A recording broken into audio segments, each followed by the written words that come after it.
अस्सलाम वालेकुम and very good morning तमाम देखने वालों को सिटी आफ्टरनून में खुशामदीद। मैं हूं आपकी मेज़बान ज़ीना सरफराज और उम्मीद करती हूं कि आप सब लोग खैरियत से होंगे और एक नई हसीन सी सुबह में आप सबको वेलकम कहते हैं। और इसी दुआ के साथ कि अल्लाह ताला आपकी ज़िंदगी में बहुत सारी आसानियां लेकर आए, बहुत ज़्यादा आप खुश खुर्रम रहें और कामयाबियां आपके मुकद्दर हों। और आपकी प्रेजेंस हमेशा से हमारे प्रोग्राम को चार चांद लगा देती है और आपका फीडबैक जब मिलता है तो वो बहुत अच्छा लगता है। आप हमारे कंटेंट को सराहते हैं, उसको पसंद करते हैं। आपकी वजह से ही प्रोग्राम इतना आसान अंदाज से चल पाता है। तो हमारी भी कोशिश होती है कि जितना भी आपकी लाइफ से रिगार्डिंग, जितनी भी आपकी ज़िंदगी में जो भी मामलात चल रहे हैं उससे रिगार्डिंग जितना हम आप तक अवेयरनेस पहुंचा सकें वो अवेयरनेस पहुंचाएं। और इसी के साथ साथ एक कोशिश ये भी होती है कि थ्रू आउट द वीक आपकी जो भी एक्टिविटीज़ होती हैं उस हवाले से भी आपके लिए आसानियाँ हम अपने कंटेंट के जरिए जितना पैदा कर सकते हैं वो भी पैदा करें। और साथ ही साथ मैं हमेशा कहती होती हूँ कि अपने दिन को, अपने हफ्ते को ज़रूर प्लान किया करें। उससे बहुत सारी चीज़ें आपकी बड़ी ही बेहतर अंदाज से हो जाती हैं। हमारी लाइफ में बहुत ज़्यादा लंबी लंबी प्लानिंग्स तो नहीं मैं कह सकती हूँ क्योंकि हम इंसान की ज़िंदगी का कोई भरोसा नहीं होता, लेकिन छोटी छोटी प्लानिंग अपनी लाइफ में ज़रूर करनी चाहिए अगर आप अपनी लाइफ को मैनेज करना चाहते हैं, टाइम को मैनेज करना चाहते हैं। आजकल मसरूफ़ तरीन ज़िंदगी में हम ये एक दूसरे से बहुत कहते हैं कि हमारे पास वक्त नहीं है। वक्त किसी के पास भी नहीं होता, उस वक्त को मैनेज करना पड़ता है अपने फैमिली के लिए, अपने पेरेंट्स के लिए, अपने काम के लिए। अगर आप चीज़ों को और अपनी लाइफ को बैलेंस करना चाहते हैं तो आपको टाइम मैनेजमेंट सीखना और उस पर अमल करना बेहद ज़रूरी है। मैनेजमेंट के साथ आप बहुत सारी चीज़ें अचीव भी कर सकते हैं। बहुत सारी अननेसेसरी चीज़ों को अगर हम अपनी लाइफ से निकाल देंगे तो फिर देखिएगा सारी चीज़ें बहुत स्मूथली चलेंगी, आपकी लाइफ में हर चीज़ बहुत अच्छे से हो जाएगी। अल्लाह ताला आप सबके लिए बहुत सारी आसानियाँ पैदा करे। इसी दुआ के साथ प्रोग्राम में आगे बढ़ेंगे और जानेंगे शहर फैसलाबाद का मौसम कैसा है। मौसम का हाल जानने के लिए हमें चलना पड़ेगा हमारे सेगमेंट टुडेज वेदर की जानिब।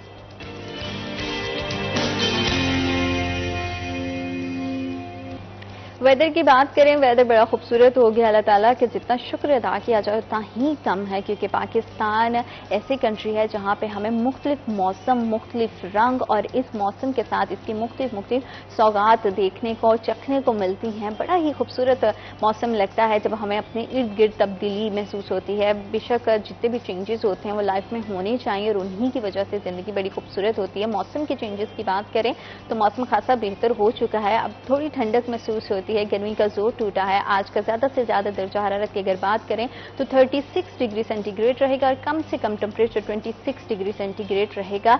तो ये जो टेम्परेचर का फर्क है इसकी वजह से शहरियों को राहत की सांस आई है क्योंकि अब गर्मी की शिद्दत में कमी के बायस आपका मामलाती जिंदगी बहुत बेहतर होने लगे हैं। कारोबारी एक्टिविटीज बड़ी अच्छी हो गई हैं। शहरी अपने आउटडोर एक्टिविटीज बड़े अच्छे से प्लान कर पाते हैं क्योंकि पूरा दिन पहले तो गर्मी की वजह से घरों से बाहर निकलना बड़ा मुश्किल होता था। तो अभी शहरियों के लिए बहुत सारी आसानियां हो गई हैं। लेकिन मौसम की तब्दीली के साथ एक चीज़ कंपल्सरी है और वो है पानी का मुनासिब इस्तेमाल। अपनी बॉडी को ज़्यादा से ज़्यादा हाइड्रेटेड रखने के लिए पानी का मुनासिब इस्तेमाल करें क्योंकि आपकी बॉडी को इसकी बहुत ज़्यादा नीड है। हमें लग रहा होता मौसम चेंज हो गया तो शायद अब हमें पानी की कंजप्शन की उतनी ज़्यादा ज़रूरत नहीं है, लेकिन पानी अपने आप में एक इतनी बड़ी नेमत है जो आपको बहुत सारी बीमारियों से बचाता है। तो इसलिए पानी का मुनासिब इस्तेमाल करते रहें और अपनों का, अपने प्यारों का, बड़ों का खास तौर पर, छोटे बच्चों का ज़रूर ख्याल रखा करें।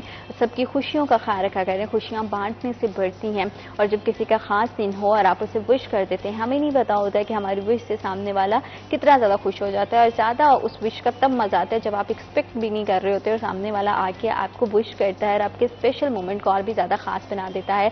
बहनों का रिश्ता बड़ा ही खास होता है और जब दोनों की बर्थडे एक दिन पर हो तो वो उस दिन को और भी ज़्यादा खास बना देता है। आज भी दो बड़ी ही खूबसूरत सी बहनों के बर्थडे है और आज भी उनका दिन बड़ा मेमोरेबल है। उनके पेरेंट्स तो उनके लिए स्पेशल उनको फील करवाने के लिए आई एम श्योर कि बहुत सारी प्रिपरेशन करेंगे, लेकिन हमारा भी ये हक बनता है क्योंकि आप हमारे फैमिली मेंबर है तो आपकी बर्थडे हो और हम आपको विश करें। तो हानिया फातिमा है, इनकी आज बर्थडे है और इन्हीं की बहन है मिरहा फातिमा, इनकी भी बर्थडे है। दोनों बहनों का many many happy returns of the day. अल्लाह ताला आपके रिश्ते को और आपके खूबसूरत से बॉन्ड को सलामत रखें। इनकी बर्थडे के हवाले से हमारे पास वीडियो है, चलिए देखते हैं।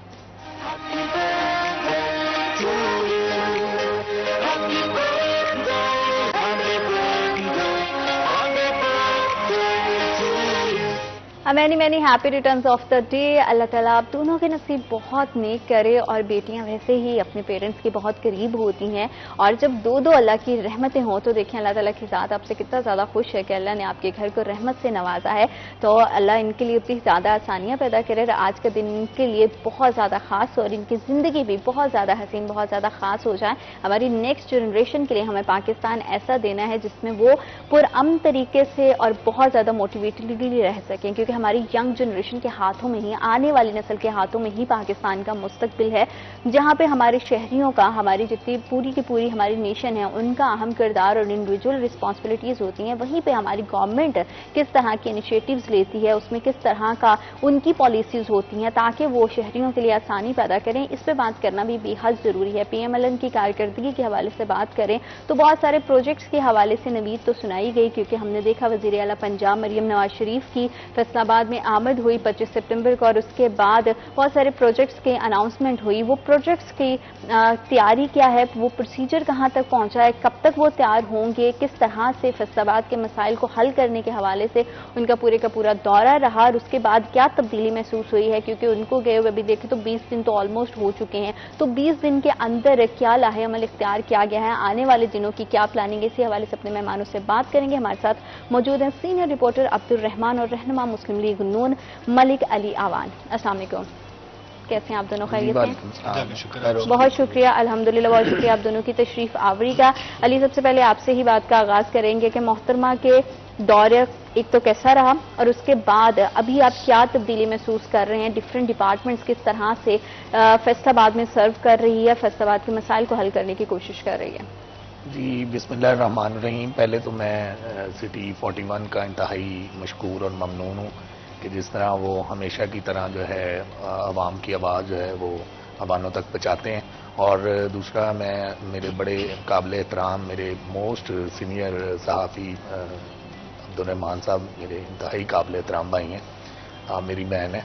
तो जिस तरह आपको पता है कि मरियम नवाज साहिबा आई हैं, माशाल्लाह उन्होंने प्रोजेक्ट का आगाज़ किया। पहली तो बात यह है कि अरसा तकरीबन कोई 3-4 साल के बाद अल्लाह तबारक ताला के फजलो करम से जिस तरह ये काम स्टार्ट हुआ है, ये हमारे लिए खुशाइन बात है। और अनकरीब इंशाल्लाह मियाँ मोहम्मद नवाज शरीफ की विजन के मुताबिक, मियाँ शहबाज शरीफ के विजन के मुताबिक मरियम नवाज साहिबा जो हैं वो जिस तरह 22 आवर्स, मेरा ख्याल है 2 घंटे ही सोती होंगी, तो काम कर रही हैं और वो नज़र आता है। ठीक है, जिस तरह हमारी साहब का मैं नाम नहीं लेना चाहता कि जिस तरह गवर्नमेंट थी आवाम को वो भी नज़र आती थी और ये भी नज़र आ रही है। बिल्कुल ठीक। तो इंशाल्लाह आने वाले वक्तों में जो प्रोजेक्ट उन्होंने कहे हैं, जिसमें मेट्रो प्लान है और MTA के हवाले से है, डेवलपमेंट अथॉरिटीज़ के हवाले से है, जिसमें कमेटियां उन्होंने अभी रिसेंटली जो है उनका नोटिफिकेशन अब्दुल रहमान साहब आपको तो पता है वो जारी हो चुका है, तो उस पर प्लानिंग भी हो रही है। और इंशाल्लाह क्योंकि इब्तदाई सतह पर सबसे पहले अर्बन ट्रांसपोर्ट के हवाले से 100 बसेस का जो उन्होंने चलाने का कहा है, तो वो हम कब तक एक्सपेक्ट कर सकते हैं कि कब तक स्टार्ट होगा, फैसलाबाद को वो सर्विस मिल सके? वो तकरीबन उसको ऑलमोस्ट के तकरीबन 8 से 9 माह लग जाएंगे, क्योंकि वो बड़ा जबरदस्त किस्म का और बड़ा हाईली प्रोजेक्ट है वो। ठीक है, उसमें FTA के DG साहब जो हैं चौधरी आसिफ साहब, उन्होंने एक ब्रीफिंग पिछले दिनों मैडम साहिबा को ऑनलाइन दी है, उसके ऊपर पूरा काम हो रहा है। और आप देखेंगे कि क्योंकि फैसलाबाद में पब्लिक ट्रांसपोर्ट जब मियाँ नवाज शरीफ साहब थे तब आई थी, उसके बाद मियाँ शहबाज शरीफ साहब आए वज़ीर आला तब आई है, अब मैडम आई हैं, तो इंशाल्लाह आपको ये जो है ना आम लोगों के लिए एक बड़ी आसान सहूलत मिलेगी इंशाल्लाह। बिल्कुल ठीक है, हम भी यही चाहते हैं कि फैसलाबाद के शहर की बहुत सारी आसानियां। हमने देखा अब्दुल रहमान के जैसे ही CM यहाँ पर आई, उन्होंने बहुत सारे प्रोजेक्ट की बात की, बहुत सारे सभी डिपार्टमेंट्स को, चाहे वो वासा हो, PHA हो, इंफ्रास्ट्रक्चर के हवाले से हो, पूरे शहर में प्राइस कंट्रोल कमेटियों के हवाले से हो, बात किसी भी लिहाज से, मेडिकल के लिहाज से देखें, तालीम के लिहाज से बात करें, तो उन्होंने हर महकमे को हदायत दी कि अपना काम अच्छे से करें और उसमें तेजी लेकर आए, जितने मसाइल हैं उन हवाले से भी बात की। तो इन कुछ दिनों में आपने क्या डिपार्टमेंट्स की कारकर्दगी में कोई तब्दीली देखी? आपने देखा कि काम की जो स्पीड है वो पहले से ज्यादा तेज हुई हो? क्योंकि पूरे के पूरे डिपार्टमेंट्स की जो कारकर्दगी है वो हमारे सामने, फैसलाबाद का निज़ाम किस तरह से चल रहा है और फैसलाबाद अभी तक जितना निगलेक्टेड हुआ है, उसके बाद अभी आपको लग रहा है कि चीजें ट्रैक पे आने लगी हैं? थैंक यू जीनत। देखिए, वज़ीर आला पंजाब माशाल्लाह बड़ी मुतहर्रिक है, लेकिन मसला ये है कि जो हमारी ब्यूरोक्रेसी है, जो रवायती हथकंडे है, वो जो है वो पब्लिक फैसिलिटीज़ प्रॉपर पहुंच नहीं पाती। म्यूनसिपल सर्विसेज जिस तरह से मुतासर की जाती हैं मसाइल वासा के या PHA के या FWMC के या FDA के या दीगर महकमों के, हेल्थ या तालीम के कह लें, तो ये मसाइल बढ़ते ही चले जा रहे हैं। कभी फंड्स पर डाल दिया जाता है, कभी मुलाजमिन की कमी पर डाल दिया जाता है, लेकिन जब वज़ीर आला का यहाँ विजिट होता है तो उन्हें सब अच्छा की रिपोर्ट दी जाती है। RPO की जानिब से उन्हें ग्राफ बना के बताया गया कि शहर में क्राइम कंट्रोल हो गया है, लेकिन यहाँ पे डकैतियाँ जो है वो मुसलसल बढ़ती जा रही हैं। तो ये बड़ा एक मसला है कि हमारी ब्यूरोक्रेसी को पता होता है कि वज़ीर आला को कैसे मुतमईन करना है। वो अपनी अपनी ब्रीफिंग्स तैयार कर लेते हैं, वो ग्राफिक्स की मदद से बताते हैं कि पहले ये था, अदादोशुमार में जो है वो फैक्चुअल डिस्टार्शन करते हैं और उसके बाद वो हंसी खुशी सारा चलता है। तो ऐलानात तो माशाल्लाह बढ़े हुए हैं, अगर उसमें से 50% भी अमल हो जाता है तो ये बड़ी बेहतरी होगी फैसलाबाद के लिए। माहौल दोस्त बसें खरीदी जानी है 100 के करीब, मेट्रो बस का ऐलान हो चुका है। एक जो अराकीन ने पार्लियामेंटेरियंस को कहा है कि वो एक मेगा प्रोजेक्ट अपनी मर्जी से बताएंगे, वो बनाया जाएगा, वो कोई भी हो सकता है, स्कूल कॉलेज, बड़ा मंसूबा, कोई फ्लाईओवर या जो भी है, वो सबकी रजामंदी से एक बड़ा मंसूबा बनेगा। इसी तरह से अस्पताल अलाइड है या जनरल अस्पताल है, उन तमाम की उन्होंने कहा था कि ये दोबारा से उसको एक्सटेंड भी किया जा रहा है और ये पहले से प्लान में शामिल है, तो उसका बजट भी एलोकेट किया जाएगा। शेखुपुरा रोड, ये जो हमारे दफ्तर के बाहर है, इसकी तो फौरी मंजूरी दे दी थी कि ये कल से काम शुरू हो जाएगा, ताहम नहीं हुआ। इसी तरह से सत्याना रोड, उस पर काम शुरू करने की मंजूरी दी गई थी, तो मंजूरी तो उधर बड़े कामों की हुई थी। ताहम ये शुरू कब होते हैं इस बात का भी कोई आइडिया नहीं है कि जो हेल्थ के मंसूबे, तालीम के मंसूबे, इंफ्रास्ट्रक्चर के, वासा के 12 अरब रुपया कहा जा रहा है कि आ गया। फैसलाबाद में वासा की ओवरहालिंग सारी होगी कि जो पाइपलाइन है अभी भी एक फटा हुआ है शेखपुरा रोड पे ना, तो ये पाइप दोबारा चेंज किए जाएंगे, बड़े कैपेसिटी के हिसाब से लगाए जाएंगे। ये 70, 80, 90 की दहाई में पॉपुलेशन उससे तो डबल हो चुकी है। फिर जाहिर सी बात है कि अब ये पाइप उस हिसाब से वो लोगों का जो है वो बोझ सहारने के काबिल नहीं रहे, तो ये तब्दील करनी बड़ी ज़रूरत है। महज इसको अमेंड करने से या महज निगरानी करने से काम बेहतर नहीं होगा। बिल्कुल ऐसा ही है। तो अब ये देखें कब बजट मंजूर होता है, अरबों रुपए का बजट फैसलाबाद के लिए। ये पिछले दौर में भी हुआ था, लगा नहीं, तो इस बार उम्मीद है कि हो गया तो लग जाएगा। अच्छा, इंफ्रास्ट्रक्चर के हवाले से अगर बात करें तो अली साहब आपसे मैं ये ज़रूर जानना चाहूँगी कि जब भी हमारे पास मुस्लिम लीग नून के कोई भी रहनुमा आते हैं और उनसे मेरा ये सवाल होता है कि इंफ्रास्ट्रक्चर के हवाले से क्या काम हो रहा है, जैसे शेखुपुरा रोड की निशानदेही अब्दुर्रहमान ने भी की है, तो वो कहते हैं बस 1-2 रोज़ में काम मुकम्मल है, बस 1-2 रोज़ में काम शुरू हो जाएगा। वो 1-2 रोज़ करते करते हफ्ते महीने गुजर जाते हैं। तो अब मैं आपसे भी वही सेम सवाल करूँगी कि शेखुपुरा रोड की बहुत बुरी हालत है, चाहे हम वो बात कर लें, सरगोदा रोड की बात कर लें, अगर हम बात कर लें अपने मुख्तलिफ शाहराओं की फैसलाबाद की, तो जहाँ पे खस्ता हाली का जो रोड्स शिकार हैं उन पर कब काम शुरू होगा? क्योंकि अगर हम पैच वर्क भी नहीं करवा सकते बर वक्त तरीके से, तो नए प्रोजेक्ट स्टार्ट करने के लिए तो हमें फिर बहुत टाइम लग जाएगा। तो मैं आपसे इस सवाल का जवाब जरूर लूंगी, हमारे साथ बने रहिएगा क्योंकि वक्त एक छोटी सी ब्रेक का will be right back after a short break.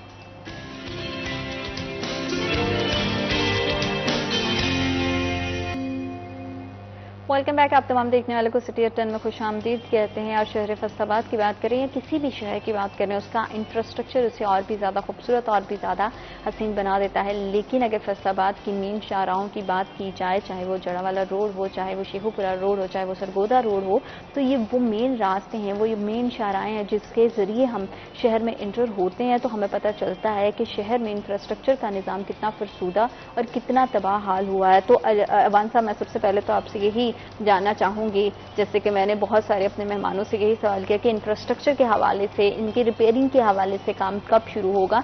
नए प्रोजेक्ट्स की बात हम करते हैं, अर्बन ट्रांसपोर्ट की बात करते हैं, तो अर्बन ट्रांसपोर्ट के होने से पहले शाहराहों का मेंटेन होना बेहद ज़रूरी है ताकि मुख्तलिफ तरह के हादसा से और मुख्तलिफ तरह के प्रॉब्लम से शहरियों को भी बचाया जा सके और जितना भी यहाँ पे असासा सर्व होगा उसको भी हम अच्छे तरीके से सिक्योर कर सकें। पहले तो मैं आपको, मेरी बहन, ये कहूँगा कि अल्लाह करे कि आपने जो सवाल किया है, अगर मेरे किसी भी रहनुमा ने या हमारी पाकिस्तान मुस्लिम लीग नून के मेहमान जो आपके पास आते रहे हैं, अगर उन्होंने आपसे वादा किया है तो अल्लाह तबारिक व तआला के फजल व करम से इंशाअल्लाह पार्टी विजन के मुताबिक पूरा भी होगा। ये मायूसी तो एक गुनाह है, ठीक है ना जी। तो मेहनत जो है वो हर काम बात में, मेरे वादे की नहीं है, बात वो है जो सियासतदान अवाम से नहीं, वादा मैं करते हैं वही और बात कर रहा अवाम हूं कि उससे अगर मायूस हो उन्होंने, तो फिर आपने 3-4 दफा उन्हें सवाल किया जी, बिल्कुल, कि बिल्कुल। आपने कहा कि जी मैंने हाँ। उनसे यही कहा, लेकिन उन्होंने हमेशा मुझे यही कहा हाँ। कि जी 2 दिन में, 3 दिन में, हाँ, या बिल्कुल ऐसा विद ही इन है। 1 वीक में स्टार्ट हो जाएगा। लेकिन जब Faisalabad the Manchester of Pakistan, ठीक है, तो इसकी डेवलपमेंट के हवाले से ये कोई मतलब छोटा मोटा प्रोजेक्ट तो है नहीं, इसको बिल्कुल ऐसा जाहिर ही है। है। जिस तरह हमने अभी रिसेंटली सेफ सिटी का प्रोग्राम जी, जी, डीसी जी, साहब ने और बिल्कुल। हमारे जो सीटीओ साहब हैं फैसलाबाद, उन्होंने बड़ा अच्छा तरीके से उसको क्लियर किया है। और उसके बाद जहाँ तक ये रोड का ताल्लुक है तो जाहिर है उसकी एक प्लानिंग होती है जी। उसका एक फंड होता है, उसकी मंजूरी होने के बाद उसका एक तरीक़ेकार होता है। जहाँ पे हमने कोई 10 से 20 फुट एक जो खड्डा है उसको क्लियर करना है, उससे बेहतर ये है कि हम पूरा रोड जो है वो कारपेट रोड कर दें या उसको क्लियर करवाएं, ठीक है। तो इस तरह के जो छोटे छोटे प्रोजेक्ट हैं वो बिल्कुल आपकी, और अब मैडम साहिबा जब लास्ट टाइम आई थी उनको बिल्कुल इसके बारे में ब्रीफिंग भी दी गई है और उसके लिए प्लान भी बन चुका है। रोड मैप प्लान जो है ना वो इंशाल्लाह मैं आपसे इस बात का जो है इंशाल्लाह वादा करता हूं कि इंशाल्लाह 15-20 दिन के अंदर आपको शहर फैसलाबाद में बहुत बड़ा चेंज नजर आएगा।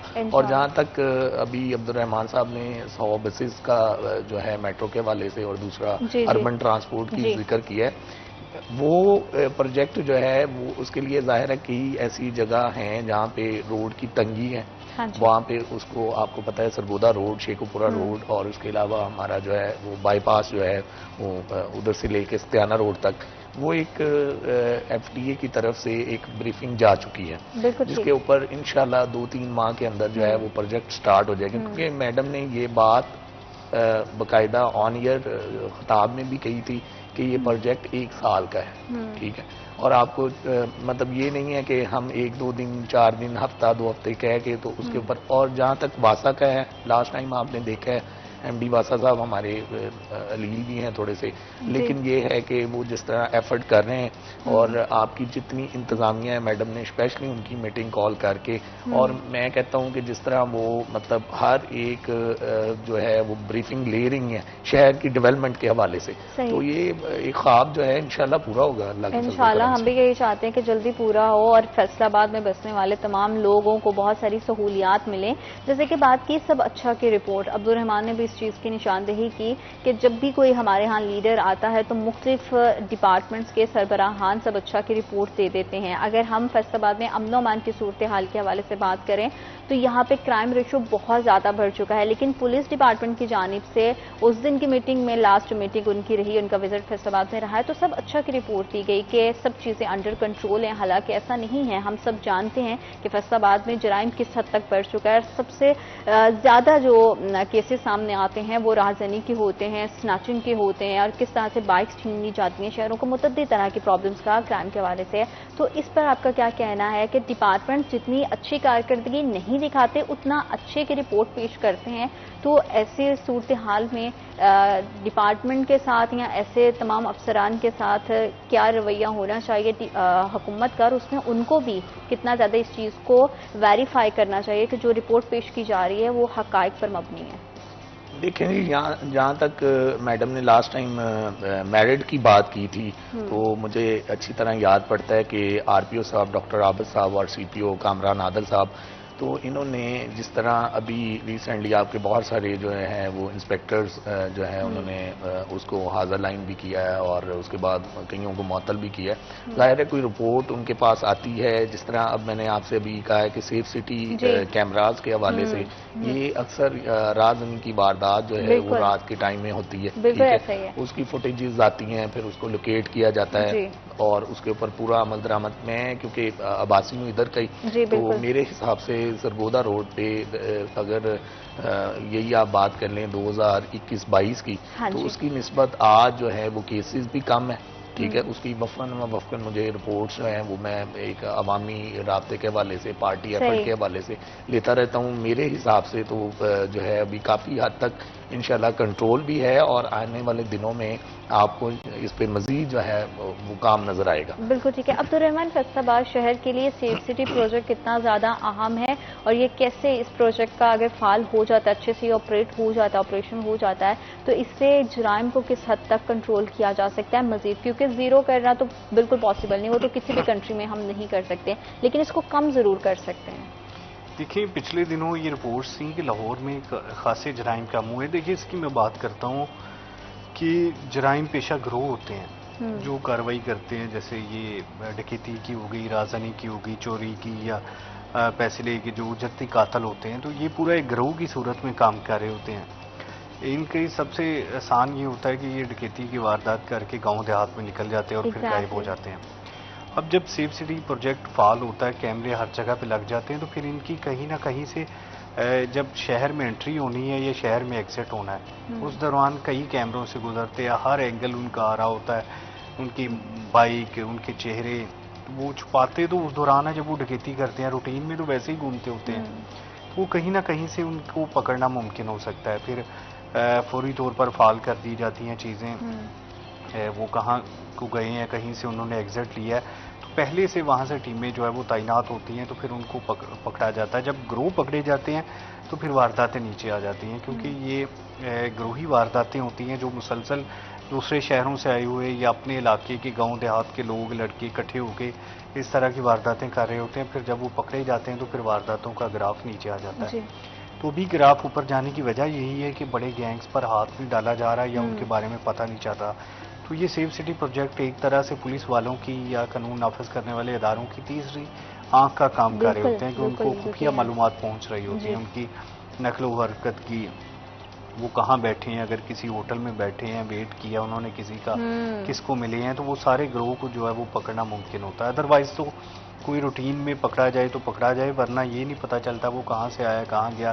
क्योंकि हमारे जो कैमरे लगाने का यहाँ पर रुझान बहुत कम है। दुकानों में अक्सर ये होता है कि वो जो है वो DVR भी साथ में ले जाते हैं, या बाज़ औक़ात कैमरे ख़राब निकलते हैं या उसकी रिकॉर्डिंग नहीं निकलती। लेकिन ये सेफ सिटी के अक्सर वो सोशल मीडिया पे भी देखा जाता है लाहौर का, तो वो बड़ी क्लियर रिकॉर्डिंग होती है, उनके पास ना जदीद कैमरे हैं, बिल्कुल तो वो हर एंगल कवर कर रहे होते हैं। 24 आवर जब मॉनिटर होता रहेगा शहर पूरा, तो इससे ये है कि बहुत ज़्यादा एक्टिविटीज़ को बर वक्त रोका जा सकता है, और इसमें शहरियों का ताउन भी बेहद ज़रूरी है। हम हमेशा से इस पर भी बात करते हैं कि अगर आपको भी कहीं पे कोई डाउट हो तो ज़रूर अपने नियर बाय पुलिस स्टेशन में ज़रूर राब्ता करें, ताकि आप किसी भी तरह की क्रिमिनल एक्टिविटी को रोकने में पुलिस डिपार्टमेंट की मदद कर सके। कारोबार के हवाले से अगर हम बात करें अवान साहब, तो कारोबारी शख्सियात के लिए क्या प्लानिंग है, क्या मराहत उनको देंगे ताकि कारोबार बेहतर अंदाज से चल सके? क्योंकि अभी हमने देखा 2024 और 25 का जो माली साल का बजट आया, उसमें सबसे ज़्यादा सफर कारोबारी तबका कर रहा है। तो कारोबार को बेहतर बनाने के लिए, मईशत का पहिया बेहतर अंदाज से चलाने के लिए हुकूमत की क्या स्ट्रैटेजी है?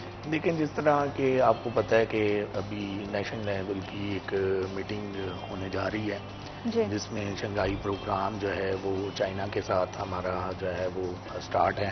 वो 14, 15, 16 3 दिन जो है वो हमारे लिए एक बड़ा ज़बरदस्त किस्म का बिजनेस प्रोजेक्ट मियां शहबाज शरीफ साहब ने इसको कर रहे हैं, जहाँ पे अदर और भी काफ़ी सारे ममालिक हैं जिनके सरबराहान हैं।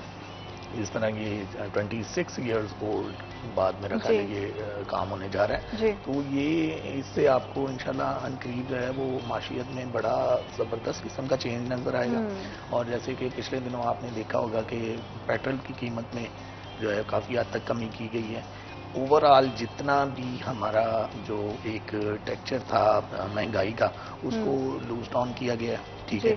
उसके बाद से इस तरह है कि मतलब आपको इंटरनेशनल लेवल पे भी अगर कोई महंगाई का सिस्टम, तो आपको पता है महंगाई तो इंटरनेशनल लेवल पे भी है, लेकिन उसको कंट्रोल करने के लिए जिस तरह हमारे वजीर खजाना साहब जो है वो एफर्ट कर रहे हैं, औरंगजेब साहब, तो ये बड़ा ज़बरदस्त आने वाले दिनों में आपको फ़र्क जो है वो नज़र आएगा इंशाल्लाह। तो बाकी इससे ये है कि शंघाई के प्रोग्राम से हमारा जो है वो ताल्लुक और मुल्कों के साथ, जिस तरह एक अभी मैं नाम लेना नहीं चाहता उस जमात का जिन्होंने 15 तारीख को जो है वो एहतजाज की कॉल की हुई है और सिर्फ इस महीने में कि हमारी जो है मुलाकात हमारे लीडर से करा दी जाए। तो मैं ये समझता हूँ कि ये मुलाकातों का सिलसिला जो है यहाँ एक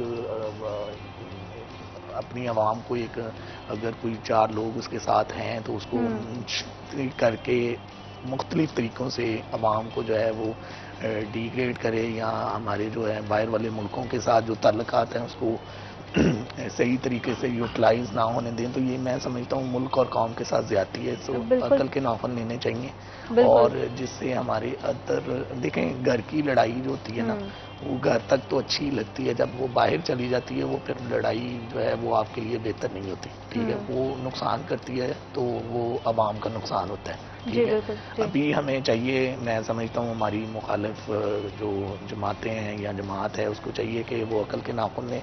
मेहमान की इज्जत हर जायज़ है, हमारे इस्लाम में भी ये है कि मेहमान की इज्जत होनी चाहिए। बिल्कुल ठीक है। और उसकी मेहमान कारोबारी एक्टिविटीज अच्छी होंगी, मईशत बेहतर अंदाज से चलेगी, मुल्क खुशहाल होगा, तभी हम सबकी बका, हम सबकी सलामती और हम सबकी कामयाबी का राज ही ये है कि पाकिस्तान बेहतर अंदाज से आगे बढ़ सके और पूरी दुनिया के साथ कदम से कदम मिलाकर चल सके। इसी हवाले से मजीद बात करेंगे। वक्त छोटी सी ब्रेक हमारे साथ रहिए। आप देख रहे हैं सिटी एट 10।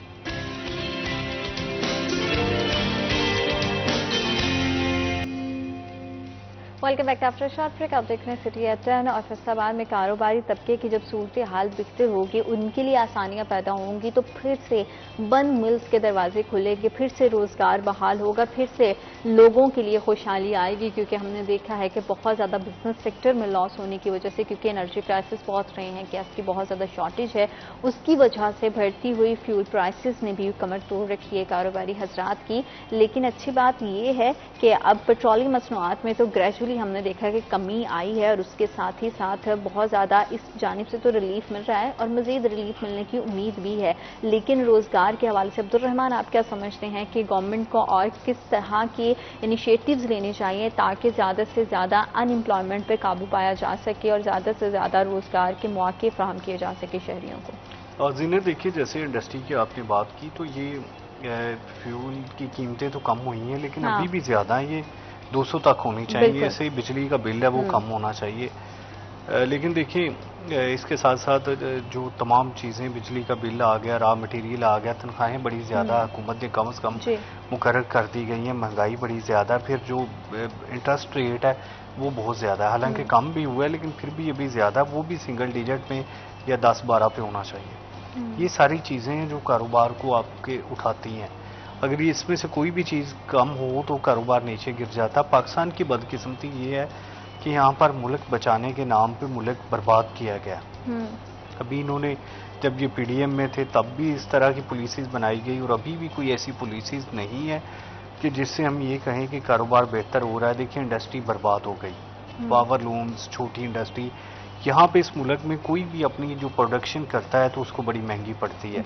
यहाँ पे कपास उगानी महंगी हो गई है, गंदम उगानी महंगी हो गई है, बाहर से इंपोर्ट करनी आसान हो गई है। आप अंदाज़ा कर लें कि बाहर से कोई भी मुल्क यहाँ पे टैक्स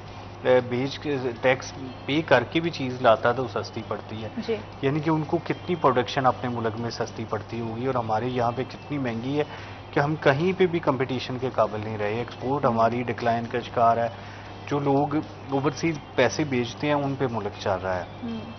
तो ये सारी सिचुएशन है कि जब तक बिजली की कीमतें नहीं कम होंगी, जब तक फ्यूल प्राइसेस नहीं कम होंगी, जब तक इंटरेस्ट रेट नहीं कम होगा और हुकूमत ease to doing business introduce नहीं करवाएगी। यहाँ पे सबसे बड़ा मसला ब्यूरोक्रेसी से होता है कि कोई भी पॉलिसीज बनाई जाती है तो ब्यूरोक्रेसी उसे नाकाम बनाने के लिए जुट जाती है।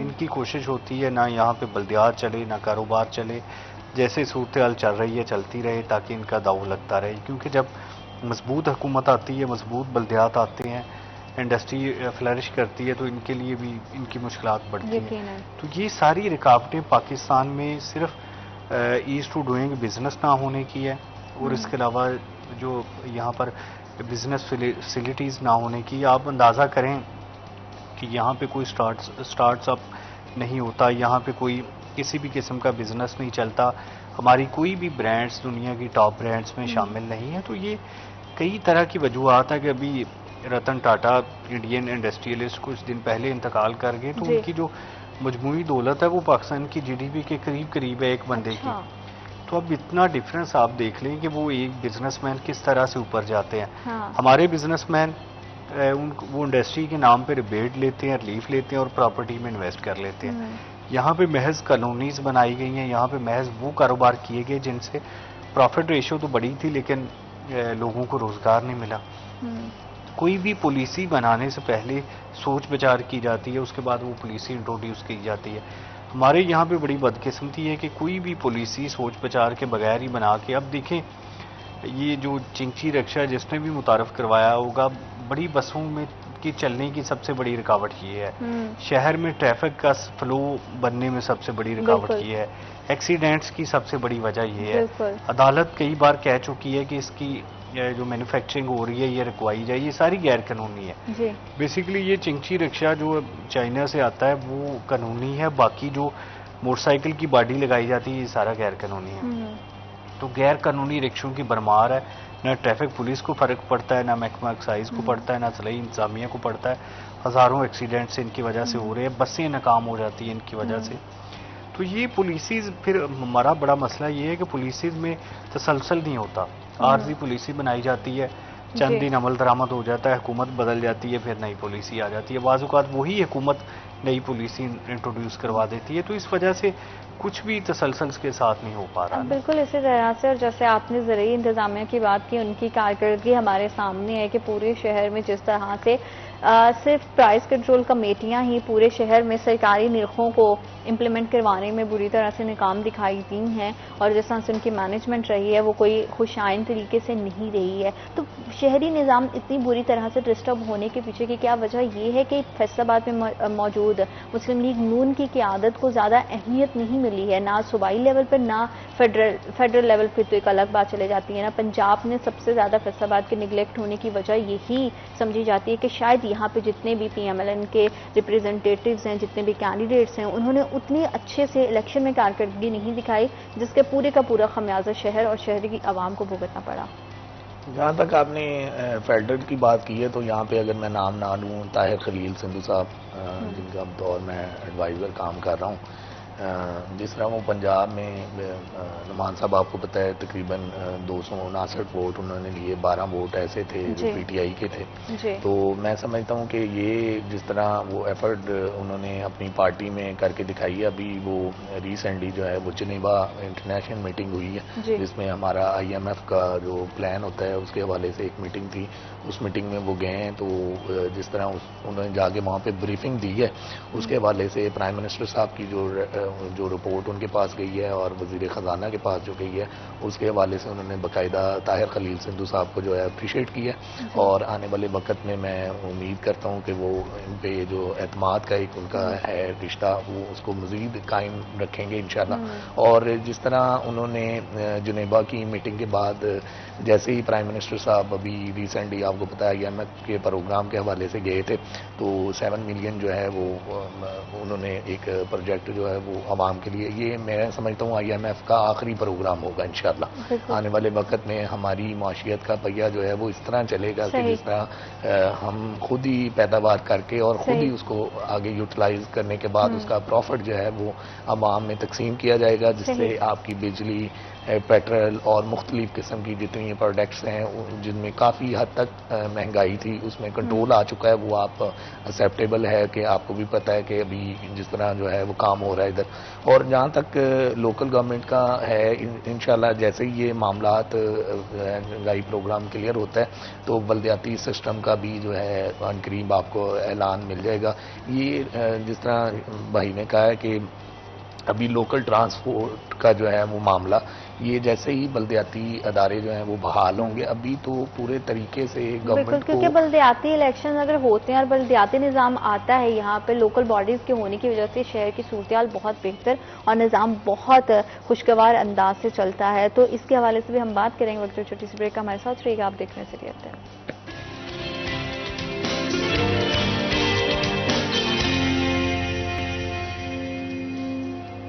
Welcome back after short break. आप देख रहे सिटी एट 10 और शहर फैसलाबाद के हवाले से हमेशा से जब भी हम पॉलिटिकली तनाज़ुर में देखते हैं तो लोगों की बहुत सारी शिकायत होती हैं और हर पार्टी ये कहती है कि हम खुद को एहतसाब के लिए पेश करते हैं। तो मैं यहाँ पे अवान साहब आपसे ज़रूर जानना चाहूँगी कि अगर PMLN कभी अवाम के खुद को एहतसाब के लिए अवाम के सामने पेश करती है तो वो कैसे कर सकती है, किस तरह से अवाम के साथ इंटरेक्ट करके डायरेक्टली ये जान सकती है कि अवाम किस तरह के मसाइल में घिरे हुए हैं। क्योंकि नुमाइंदगान जब जाते हैं तो बात वही आ जाती है कि एक फिल्टर दरमियान में आ जाता है बातों के, लेकिन अगर डायरेक्टली पार्टी खुद को एहतसाब के लिए पेश करे तो क्या ये पॉसिबल है? बिल्कुल, जैसा कि हम माजी में भी एहतसाब के हवाले से अगर बात करें तो हम नैब की अदालतों में जो है वो अपना बिल्कुल ग्रीन चिट के साथ अवाम में दाखिल हुए और बिल्कुल अपना पूरा का पूरा किसी बात से हम भागे नहीं। ठीक है, अभी जैसा कि आपको पता है कि अगर डेवलपमेंटों के हवाले से ज़ाहिर है तनकीद जमात का एक दूसरी मुखालिफ जमात का एक हक है, हम उस पर कोई राय नहीं देते, लेकिन यह है कि जिस तरह डेवलपमेंट के कामों के साथ इल्ज़ामात की बौछार होती है उसका मुकाबला करना या आवाम के अंदर अपने आप को क्लियर करना ये भी ज़रूरी है। इस बात को दो राय नहीं होनी चाहिए।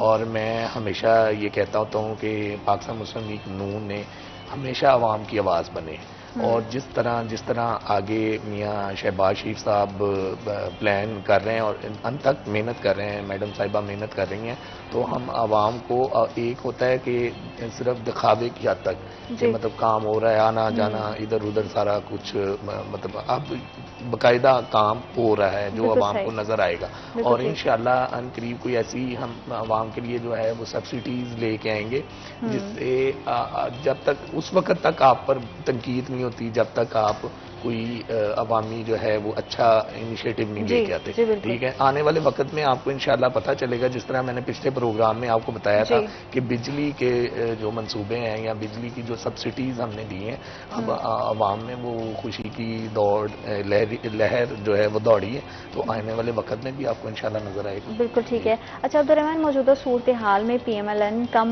दीगर सियासी पार्टियों के साथ काम करना कितना जरूरी है? देखिए, ये बड़ा अहम सवाल है कि यहाँ पर जितना ज़्यादा इत्तेहाद होगा सियासी जमातों में, बल्कि मैं तो ये कहता हूँ कि PTI को भी इसमें शामिल होना चाहिए। जब भी असम्बली में कोई कानून साजी होती है, असम्बली में कोई अमेंडमेंट होती है, कोई बिल आता है, तो ये तमाम जमातों का कंसेंसस होना चाहिए। उसका फ़ायदा ये होगा कि जब कल को आपकी हुकूमत नहीं होगी तो वो बिल नहीं चेंज होगा। जब आप तमाम सियासी जमातों को साथ में नहीं मिलाते तो उसका नुकसान ये होता है कि कल को जब आप इक़्तिदार में नहीं होते तो वो पॉलिसी तब्दील करती जाती है। ऐसे ही इनको चाहिए कि मुआशी तौर पर आपस में बैठकर एक मुआहदा करें कि हुकूमत चाहे किसी की भी होगी, हमने 10 साल तक इकानमी ऐसे चलानी है, हमने ये टैक्सेस की रेशो रखनी है, हमने ये इंडस्ट्री रेशो रखनी है, हमने ये रिलीफ रेशो रखनी है, ये सब्सिडीज होगी, यहाँ से लोन लेना, इतना वापस करना, और 10 साल में कोई भी उस पॉलिसी को तब्दील नहीं करेगा। तो देखिए, हम यकीनन बेहतर फ्लाई करेंगे, लेकिन जब मसला होगा कि हर 6 महीने बाद आप पॉलिसी तब्दील करेंगे तो फिर यही क्योंकि पाकिस्तान की बहुत ज्यादा अगर हम कहें डाउनफॉल की ये भी वजह रही है कि जैसे गवर्नमेंट बदलती है तो हर चीज बदल जाती है। सस्टेनेबिलिटी का होना बेहद जरूरी है। आप इस बात से कितना एग्री करते हैं अब्दुर्रहमान के? ये देखें, जिस तरह इन्होंने पहले मेरे काबिल एहतराम भाई ने बात की है टाटा की इंडिया के हवाले से ताजर रहनुमा हुए हैं वो, तो हमारे जो सिस्टम है उसको पूरा करने ही नहीं दिया जाता। पहली बात तो ये है। सही।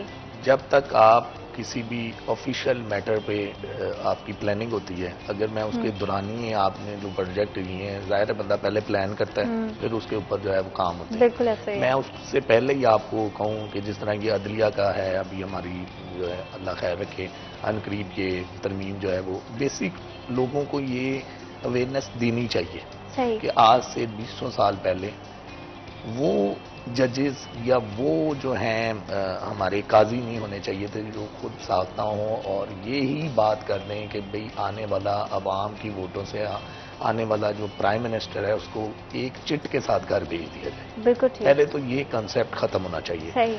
हम जब तक काम उस वक्त तक कर सकते हैं जब तक हमें पता हो। अभी मैं अब्दुर्रहमान साहब ने जिस तरह टाटा की मिसाल दी है, उन लोगों में ये है कि मोदी की हुकूमत पहले 5 साल पूरे करके गई है। ठीक है। आगे फिर उन्होंने अगला, ये नहीं है कि 3-4 साल बाद पूरे किए, 2 साल, इधर तो उस वक्त तक आपको डर और खौफ रहता है कि जब तक आपको यही नहीं पता कि मेरा अगले आने वाला दिन जो है वो मेरा गवर्नमेंट का होगा या ऑपोजिशन का होगा। ठीक है, ये थादी जो मामलात हुए हैं ये मुल्क की बका के लिए किए गए, नहीं तो ये जमातें जब अभी बहुत सारी हमें तनकीद भी सुननी पड़ती है कि जी पुरानी तकरीरें निकाल के देख लें जी ये एक दूसरे के खिलाफ होते थे, ये होता था, वो होता था।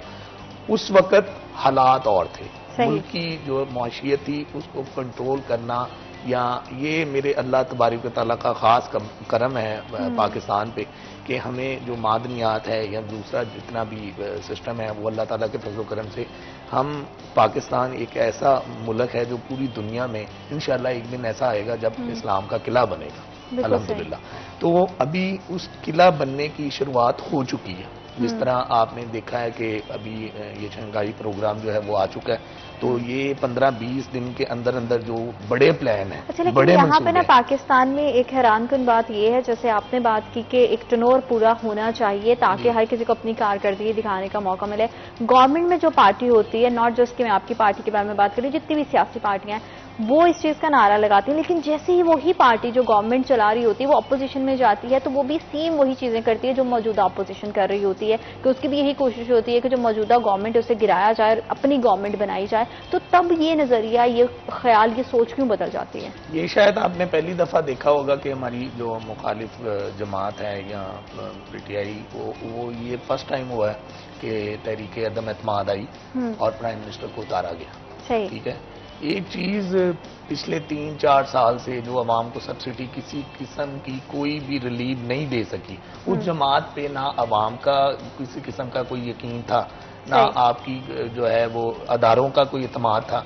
जब तक हम अपनी पाक आर्मी की, अपनी अदारों की, अपनी एजेंसीज की, जब तक उनकी रिस्पेक्ट नहीं करेंगे तो मैं समझता हूँ ऑपोजिशन हो, गवर्नमेंट हो, हाँ ऑपोजिशन का किरदार, हमारा किरदार बहुत साफ रहा है। हमने इन पे तनकीद की है, कामों के हवाले से की है।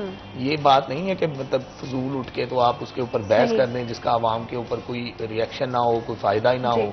अभी जितना हमने काम, अभी आपके सामने आपने देखा होगा कि माजी में इन लोगों ने जो तमाशे किए हैं उसका नुकसान अभी तक हम भुगत रहे हैं, और बाहर के ममालिक जो हैं वो हम पे ट्रस्ट करना तो दूर की बात है, बाद में जो हालात हो जाते हैं कि 3 साल 2 साल, मैंने आपको पहले कहा कि ये पक्का पता नहीं होता कि गवर्नमेंट कितनी देर रहेगी, लेकिन उसका एतमाद बहाल करने के लिए हमने तमाम तर पार्टियों को और बड़ी दफा इन लोगों को भी कहा है कि भैया आप इकट्ठे हों, एक पेज पे आएँ, इस पे हम एक प्लान बनाएं, हमारा पाकिस्तान रोशन हो, हमारा जो बच्चों का मुस्तकबिल है वो रोशन हो। लेकिन ये एक ही जो है वो रट लगाई रहनी है कि एक जो है वो 2 नंबर आदमी की पीछे लग के पूरी आवाम ने वो जो चक्कर चलाया हुआ, जिससे हमारी माशियत को भी इतना डिस्टर्ब किया गया है, हमारा सिस्टम जो है वो धंस के रह गया है। ये इस तरह मामला नहीं चलते। अगर हमने ऑपोजिशन की है ना तो उस पर तनकीद होती है, तनकीद की इजाजत है। ऑपोजिशन का मतलब ही ये होती है कि हेल्दी तनकीद हो, तनकीद बराए इस्लाह हो, तनकीद बराए तनकीद से ना तो सियासी ऐवानों में किसी तरह से सियासी करियर में हर फर्द वाहिद का कोई फायदा होता है, ना ही मुल्क और कौम की इसमें बका होती है। थैंक यू सो मच आप दोनों प्रोग्राम का हिस्सा बने। वक्त छोटी सी ब्रेक का, we'll be right back after a short break.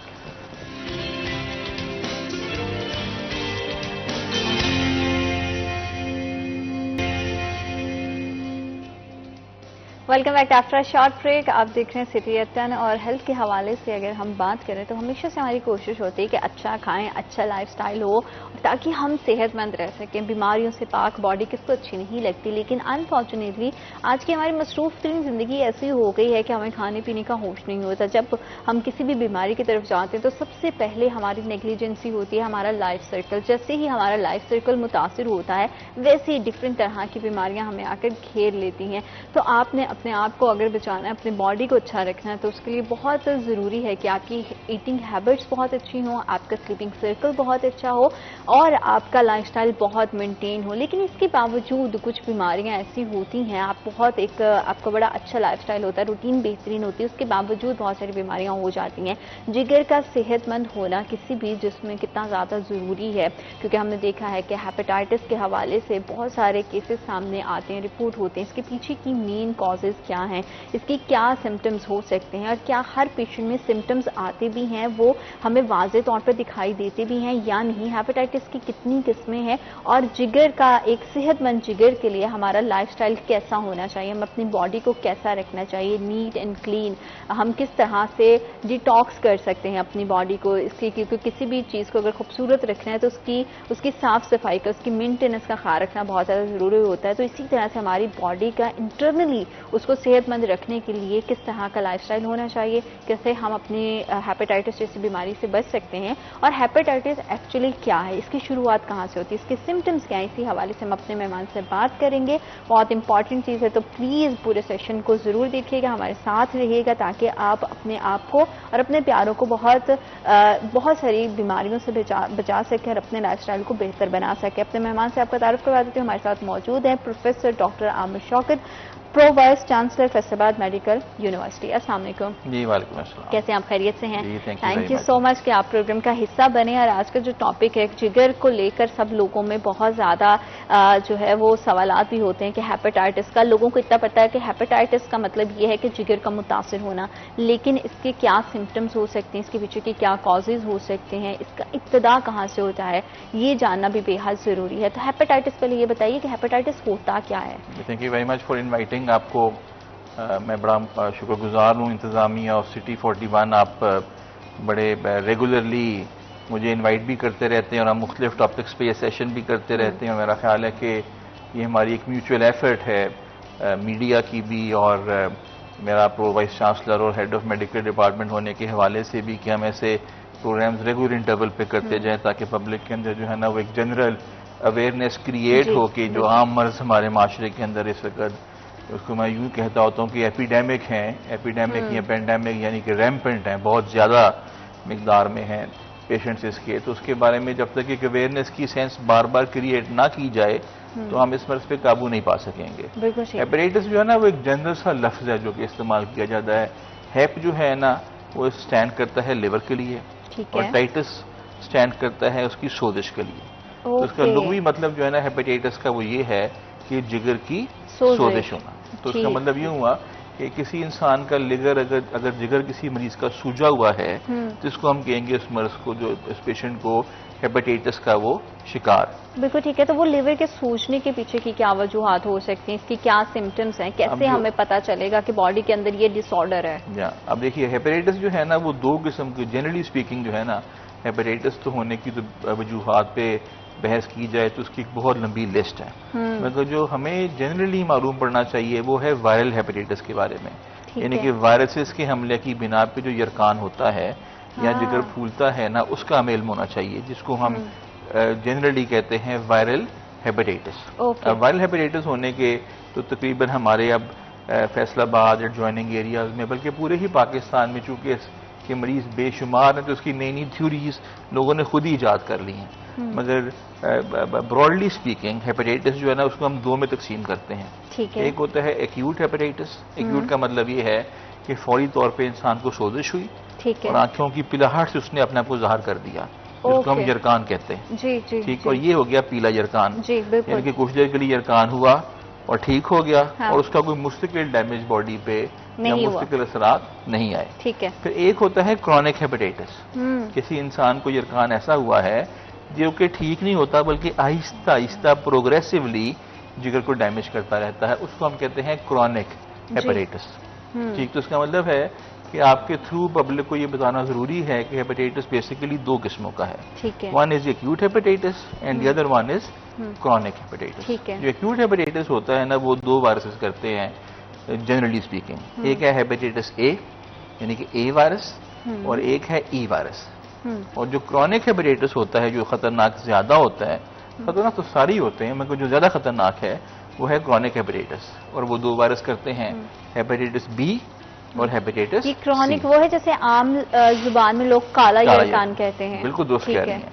उसके साथ उसको काला यरकान का लफ्ज इस्तेमाल किया जाता है जो कि गलत है वो, मगर नेचुरली उसका जो बातें मशहूर होती हैं ऐसे नहीं होती, क्योंकि हेपेटाइटिस जो क्रॉनिक हो जाए उसके साथ बॉडी में चेंजेस इस तरह की आती हैं कि बॉडी में पिगमेंटेशन बहुत ज्यादा हो जाती है। तो रंगत में एक वाज़ेह फर्क आता है, क्योंकि फर्क जो है ना वो रंगत आपके अंदर आ जाएगा तो दिखने में, चूंकि इसके अंदर जो है थोड़ा सा डार्कनेस के एलिमेंट होता है तो लोगों ने उर्फ आम में इसको कहना शुरू कर दिया है काला काला यरकान। यरकान। हाँ, एक्चुअली ये वर्ड नहीं है, ये लफ्ज तो वैसे ही हम लोगों ने अपने तौर पर इजाद किया है। ठीक है। तो इसका मतलब है यहाँ तो हमें एक बात वाज़ेह करनी चाहिए कि एक है एक्यूट हेपेटाइटिस, ठीक है, और एक है क्रॉनिक हेपेटाइटिस। एक्यूट हेपेटाइटिस जो है वो ऐसा यरकान है जो कि फौरी तौर पे हमलावर होता है, जिगर पे सोजिश करता है। उसकी अलामतें ये होती है कि इंसान को तेज बुखार होता है, उसकी भूख मर जाती है, ठीक है, उसको बार बार वॉमिटिंग होती है, कुछ देर के बाद आंखें पीली हो जाती हैं, फिर आंखें पीली होकर पक के और पीली होती हैं, फिर आहिस्ता आहिस्ता वो पिलाहट कम होकर इंसान की रिकवरी हो जाती है। इसको कहा जाता है एक्यूट हेपेटाइटिस, और ये सिर्फ गंदी खुराक से होता है, यानी कि इसका फैलने का कोई और तरीका नहीं। जैसे कि क्या? यही गंदा खाना पीना, मतलब बाहर का आपका मसालेदार और फास्ट फूड, मसाले का ताल्लुक नहीं, ठीक है, ऐसा खाना जिसके अंदर ये वायरस पहले से मौजूद है, यानी कि अनकुक्ड फूड, ओके ओके, उबला हुआ पानी ना हो, गंदा पानी हो, गंदी खुराक हो, गंदे खाने पीने की चीज हो, या आपने किसी ऐसी जगह से खाना खाया है या किसी ऐसे इंसान के पास ये खाना खाया जिसको ये मर्ज जो पहले वो लाहक था, तो वो जूठा खाना, यानी कि जूठे का मर्ज जो होता है ना, और गंदा खाना खाने के साथ जो मर्ज होता है वो दरअसल, और गंदे पानी के साथ जो होता है वो कौन से वाला होता है? Acute hepatitis, acute hepatitis, hepatitis A और हेपेटाइटिस ई। ठीक है।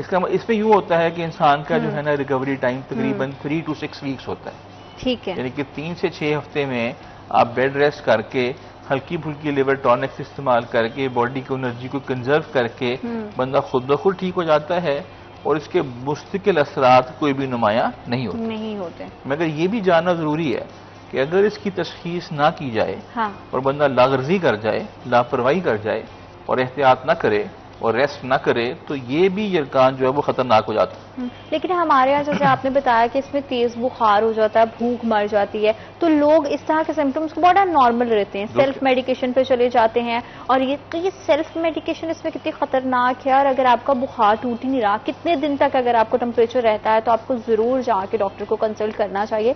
एहतियात बहुत ज्यादा इंपॉर्टेंट है, बजाय इसके कि आपको लॉन्ग टर्म ट्रीटमेंट पे जाना पड़े। आपका बहुत अहम सवाल। इसके अंदर प्रॉब्लम क्या है कि जब तो होनी है ना आंखें पीली जी, तो उस वक्त तो हर एक को चल जाना पता कि यरकान हो गया है, हाँ, उसने जाके डॉक्टर के पास फौरन रुजू करना है। मगर जो उसका पहला पीरियड है, जिसको हम कहते हैं प्रोड्रोम, यानी कि इनिशियल फेज, उसमें एकदम से आंखें पीली नहीं होती, और वही सबसे खतरनाक टाइम होता है, क्योंकि 6-7 दिन के लिए तकरीबन इंसान की सिर्फ तबीयत खराब होती है, तेज बुखार होता है, भूख मर जाती है। वो तो बुखार तमाम में आपको पता भूख मर जाती है। अब डेंगू होगा उसमें भी ये अलामतें होंगी, हाँ, वैसे नॉर्मल मौसमी बुखार हो जाए उसमें भी हो जाता है, मलेरिया उसमें भी अलामत उसमें भी हो जाता है, टाइफाइड हो उसमें भी ऐसे ही होता है, बिल्कुल। तो फिर हम उसमें कर जाते हैं बेवकूफ़ी। हाँ। इसका मतलब ये है कि हमारे मुल्क में जब भी तेज बुखार हो तो बराए करम जो है ना स्पेशलाइज्ड डॉक्टर को दिखाएं, and kindly don't take it lightly, और बेकार में दवाइयाँ इस्तेमाल ना करें, क्योंकि बहुत सी दवाइयाँ जो हैं एंटीबायोटिक्स जो लोग देते हैं सोचे समझे बगैर जो लेने का हमारे माशरे में एक आदत बन चुकी है, क्योंकि बहुत सी दवाइयाँ जो हैं वो जिगर का मरीज इस्तेमाल नहीं कर सकता, हाँ, और उसके साथ आपका रिकवरी टाइम डिले हो जाएगा, और वो लिवर टॉक्सिक होती हैं, यानी कि जिगर के लिए मजीद खतरनाक होती हैं। तो इसलिए जो घर पे जो हम लोगों ने फजूल में एक ट्रेंड बना लिया ना, देखें ना, आपके थ्रू यही हम बात बताना चाहते हैं कि टाइम्स हैव चेंज्ड। अब आपके पास डायग्नोस्टिक फैसिलिटियां अवेलेबल हैं, हर तरह का टेस्ट हो सकता है, तो ये दवाई खाने से ज्यादा जरूरी है कि एक दिन तो आप इंतजार करें, वो बुखार अगर तो ठीक हो जाता, ठीक नहीं होता तो आप हमेशा डॉक्टर के पास रुजू करें, और कोई दवाई खाने से पहले इस बात का डायग्नोसिस या तशखीस बनवाएं कि बुखार होने का सबब क्या है जी। क्या ये टाइफाइड है, क्या ये मलेरिया है, क्या ये चेस्ट इन्फेक्शन है, या खुदा ना खास्ता एक्यूट हेपेटाइटिस है। अच्छा, ये तो आपने एक्यूट की सारी के सारे सिम्टम्स बता दिए, जिसे आम जुबान में पीला यरकान कहा जाता है लोगों की समझ के लिए, और इसी तरह से अगर हम क्रोनो की बात करें जिसे लोगों की आम जुबान में काला यरकान कहा जाता है, उसके भी क्या सेम सिम्टम्स होते हैं? उसका भी इसी तरह से अलामत आती हैं, और उसकी वजूहात क्या हो सकती, इतना स्वेयर स्टेज होने की? अब देखिए, एक्यूट तो आपको समझ आ गई ना, इसका ताल्लुक है गंदे खाने पीने बिल्कुल, से, बिल्कुल, और कोई और तरीका नहीं जिसके साथ ये फैलना है। हाँ जी। मगर हम ये बड़े हैरान हो गए, मैं आपसे भी पूछूंगा तो आप भी यही जवाब देंगी कि काला यरकान क्यों होता है जी? गंदी खुराक से, फैसलाबाद का पानी बहुत गंदा है। ये बात गलत है बिल्कुल। अच्छा, इसका उससे कोई लेना देना नहीं है? कोई लेना देना नहीं इसका। ये सिर्फ एक्यूट का कितने सालों से समझा के भी ना लोगों के ज़हनों से ये बात को ख़त्म नहीं कर पाए जाके कि इसका ताल्लुक गंदी खुराक से हेपेटाइटिस बी और सी का नहीं होता। ये होती है ब्लड बोर्न। ब्लड बोर्न का मतलब ये है कि किसी इंसान के खून में ये वायरस मौजूद है तो उसके खून से आपके खून का ताल्लुक होगा तो ही उसको हेपेटाइटिस बी सी हो सकता है। इसका खाने पीने से कोई ताल्लुक मतलब इसे जेनेटिक्स कहा जा सकता है? बिल्कुल कोई ताल्लुक नहीं। ये अब होना कैसे है? क्योंकि ये जो मर्ज होते हैं ना, इसमें ना तेज बुखार होता है शुरू की स्टेज में, अच्छा, ना इसके अंदर जो है ना आपको आंखें पीली होनी, ना इसमें वॉमिटिंग होनी। अब और इसने जो है ना सिर्फ बॉडी के अंदर इस वायरस ने आहिस्ता आहिस्ता लिवर डैमेज करते रहना है। अब जिस चीज ने आपकी बॉडी में आहिस्ता आहिस्ता डैमेज करना है आप उसकी परवाह नहीं करेंगे। तो फिर कैसे पता चलेगा कि ये मैं बताता हूँ ना आपको, आगे सुनते जाए मेरी बात। हाँ। तो अब जिसने ऐसा ऐसा डैमेज करना है उसके बाद ये वाला होगा कि उसको इनिशियल स्टेज के ऊपर तो मालूम ही नहीं पड़ेगा। बिल्कुल। अब उसका क्या होगा, मगर जब उसका वायरस बॉडी में मौजूद है अब वो करता है, अब हमारे अक्सर जाहिर है वसाइल हर एक के पास तो नहीं है, बहुत सी जगहों पे ऐसे भी हैं वो कि अब तो बड़ा फर्क पड़ गया है जहाँ जो है ना वो सिरिंजेस भी शेयर हो जाती हैं, शेविंग ब्लेड शेयर हो जाता है, टूथ ब्रश शेयर हो जाता है, कंघी शेयर हो जाती है, नेल कटर शेयर हो जाता है। ऐसे होता है कि नहीं होता? होता है। अब जिस इंसान को ये मौजूद वायरस है और आपने उसकी यूज जो है ना वो नाइफ या टूथ ब्रश या आपने जो है ना उसके खून की लगा हुआ था नेल कटर पे और आपके खून में वो चला जाए या उसका जो है ना ब्लेड उसके ऊपर वायरस का सेगमेंट मौजूद था या पिगमेंट था और आपके भी खून में चला जाएगा, तो आप जब तक आपने उस बंदे की आइडेंटिफिकेशन नहीं की जिसको ये था, ज़्यादा लोगों को तो पता नहीं था कि मुझे है कि नहीं है, तो दूसरे में मुंतकिल हो जाएगा। इसलिए इस मर्ज में इतनी तेजी के साथ हमारे खित्ते में इजाफा हुआ क्योंकि हम हमेशा से जो है ना इलाज तब करते हैं जब अलामतें नुमाया होती हैं। इसकी शुरू की स्टेज में इस वायरस की कोई अलामत सिरे से है ही नहीं। इसका मतलब ये हुआ कि आम अलामतें जो शुरू की स्टेज में क्या है, दर्दें हो गई, थकावट हो गई, जिसम वजन थोड़ा सा कम हो गया, बंदा फिटीग्ड महसूस करता है। वजन कम होने से लोग खुश हो जाते हैं कि हम बड़ा हेल्दी आजकल खा रहे हैं तो हमारा वजन कम हो गया। ये वो वायरल है जिसका कोई इब्तिदा में आपको पता ही नहीं चलता, लेकिन जब पता चलता है तो कैसे पता चलता है और फिर इसका इलाज कैसे करवाया जा सकता है, इसी हवाले से हम अपनी गुफ्तगू को कंटिन्यू करेंगे, लेकिन राइट आफ्टर दिस ब्रेक।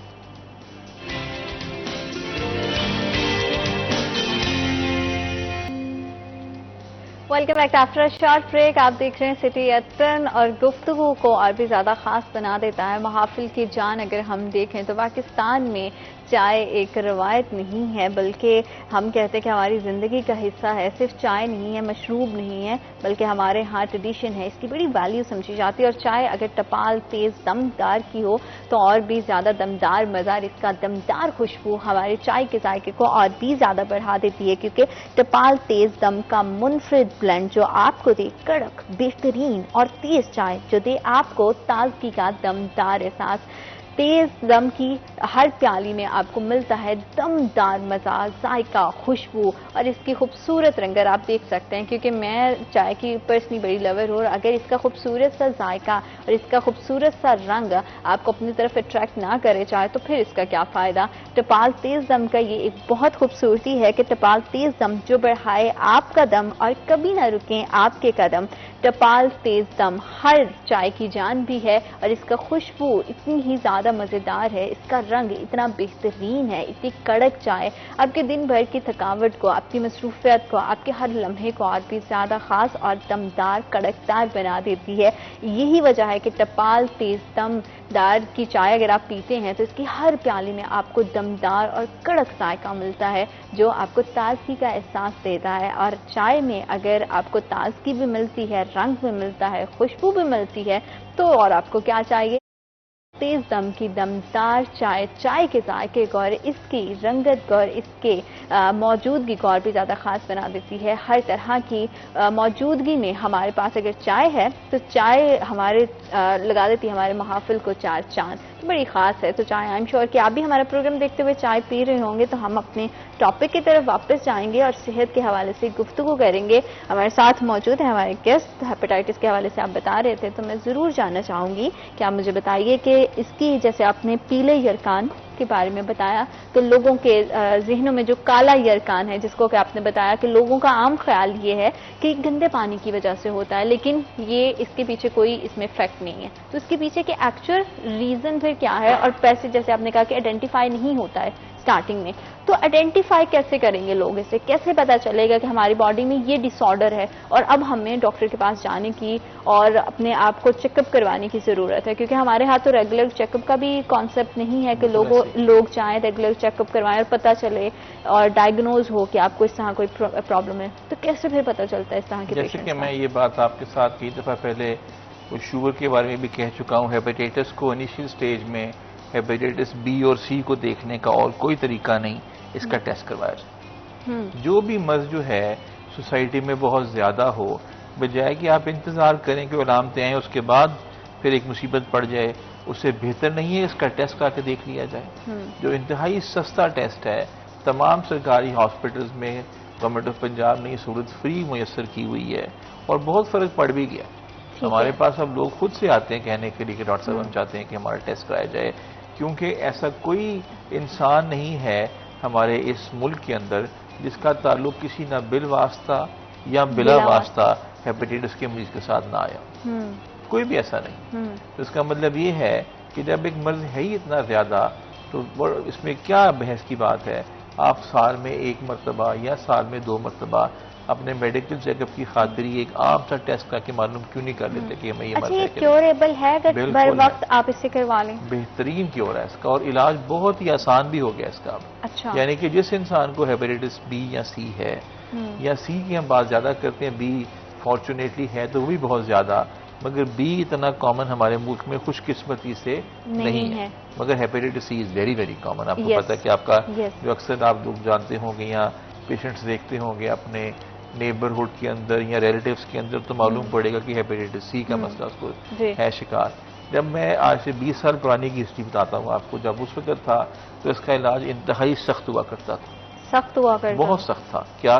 कि इसके इंजेक्शन लगते थे पेट के अंदर। अच्छा। और 1 हफ्ते में 3-3 टीके लगा करते थे और 6 महीने का कोर्स था, और इंजेक्शन के बेशुमार साइड इफेक्ट्स थे। और ये महंगा इलाज है? वो महंगा भी था बहुत ज्यादा उस जमाने में। मगर जैसे जैसे रिसर्च हुई है, अब पिछले 5-6 साल से रिसर्च इसकी बिल्कुल तब्दील हो गई और अब इसकी टैबलेट्स अवेलेबल है। अच्छा, अब इंजेक्शन नहीं लगवाने पड़ेंगे की जरूरत ही नहीं है। ठीक है, सिर्फ रोज की 1 गोली खानी है आपने, और वो कोर्स जो है वो 3 मंथ्स का है। और उसका प्रैक्टिकली कोई साइड इफेक्ट सिरे से है ही नहीं। तो पहले बहुत से लोग जो है ना, इस डर से ये नहीं कराया करते थे कि अगर हमें निकल आया तो हमें पेट में टीके लगाने पड़ेंगे और हमें उसके साथ बाल भी झड़ जाएंगे और बुरा हाल हो जाएगा। तो वो एक डर तो था ना उसके साथ। मगर अब तो कोई ऐसी बात का मतलब कोई जवाब ही नहीं है। आप क्यों चाहते हैं कि, और ऐसा है देखा ना, हर बंदा अपने जो है वो घर के अंदर रहते हुए अपने घर को प्रोटेक्ट करना चाहता है। ऐसे हमने चौकीदार रखे होते हैं, गेट बनाए होते हैं, हमने इतने सर्वेंट्स रखे होते हैं, गन्स पकड़ाई होती हैं, किस लिए? कि आपका घर जो है और आपके जो प्यारे हैं वो महफूज रहें। तो आप उनको मर से महफूज नहीं करना चाहते, उसके बारे में किसी को परवाह ही नहीं है। तो उसका the only way of finding it out in the initial stage is कि गेट योर सेल्फ्स टेस्टेड। बिल्कुल, जो टेस्ट कराएं, जिसको है मालिज से रजू करें, और खुदा ना खासा जिनको है अपना इलाज करें, क्योंकि शुरू के जो स्टेज पे ये मुकम्मल तौर पे काबिल इलाज है। वायरस नेगेटिव हो जाता है और पूरी उम्र के लिए नेगेटिव ही रहता है, और आपकी जिंदगी उस तरह ही गुजरेगी जैसे किसी इंसान की गुजरनी। मगर यहाँ ये बताना जरूरी एक प्रॉब्लम है कि आप देखें ना, एक इंसान का आप इलाज करते हैं, उसको 1 साल से वायरस था जी। एक मैं चले आपको भी बता देता हूँ कि जो इसकी जो मुख्तलिफ या खतरनाक स्टेज होती है जो आपने सुनी होनी है, हेपेटाइटिस सी या हेपेटाइटिस बी की, वो क्या होता है कि पेट में पानी पड़ जाता है। हाँ जी। या खून की उल्टियां आ जाती हैं। जी, बिल्कुल, या उसके साथ आंखें पीली होकर पैर सूज जाते हैं। हाँ। मगर 2-3 अलामतें जो हेपेटाइटिस सी की, और इंसान बहुत कमजोर हो जाता है, उसकी कम्प्लेक्शन बहुत डार्क हो जाती है। ये पता है आपको कितना टाइम लगता है? कितना? देखिए, सी वायरस बॉडी में दाखिल हुआ है तो तकरीबन कितने अरसे में बंदा उस स्टेज पे पहुंचेगा जिस स्टेज पे हम कहते हैं कि जिगर सुकड़ जाता है? आपका क्या अंदाजा, कितना टाइम होना है? कुछ महीने और इससे भी ज्यादा टाइम, कुछ साल में कितने साल? 1-1.5-2 साल, 20 साल। और रियली मतलब कि 20 साल तक एक बंदे को पता ही नहीं है कि वो हेपेटाइटिस सी के मर्ज में मुब्तला है, और फिर ये स्टेज आई एंड देन आप जाके डॉक्टर से कंसल्ट करते हो। बहुत तो इसका मतलब है कि he is been carrying this virus for the past 10 to 20 years.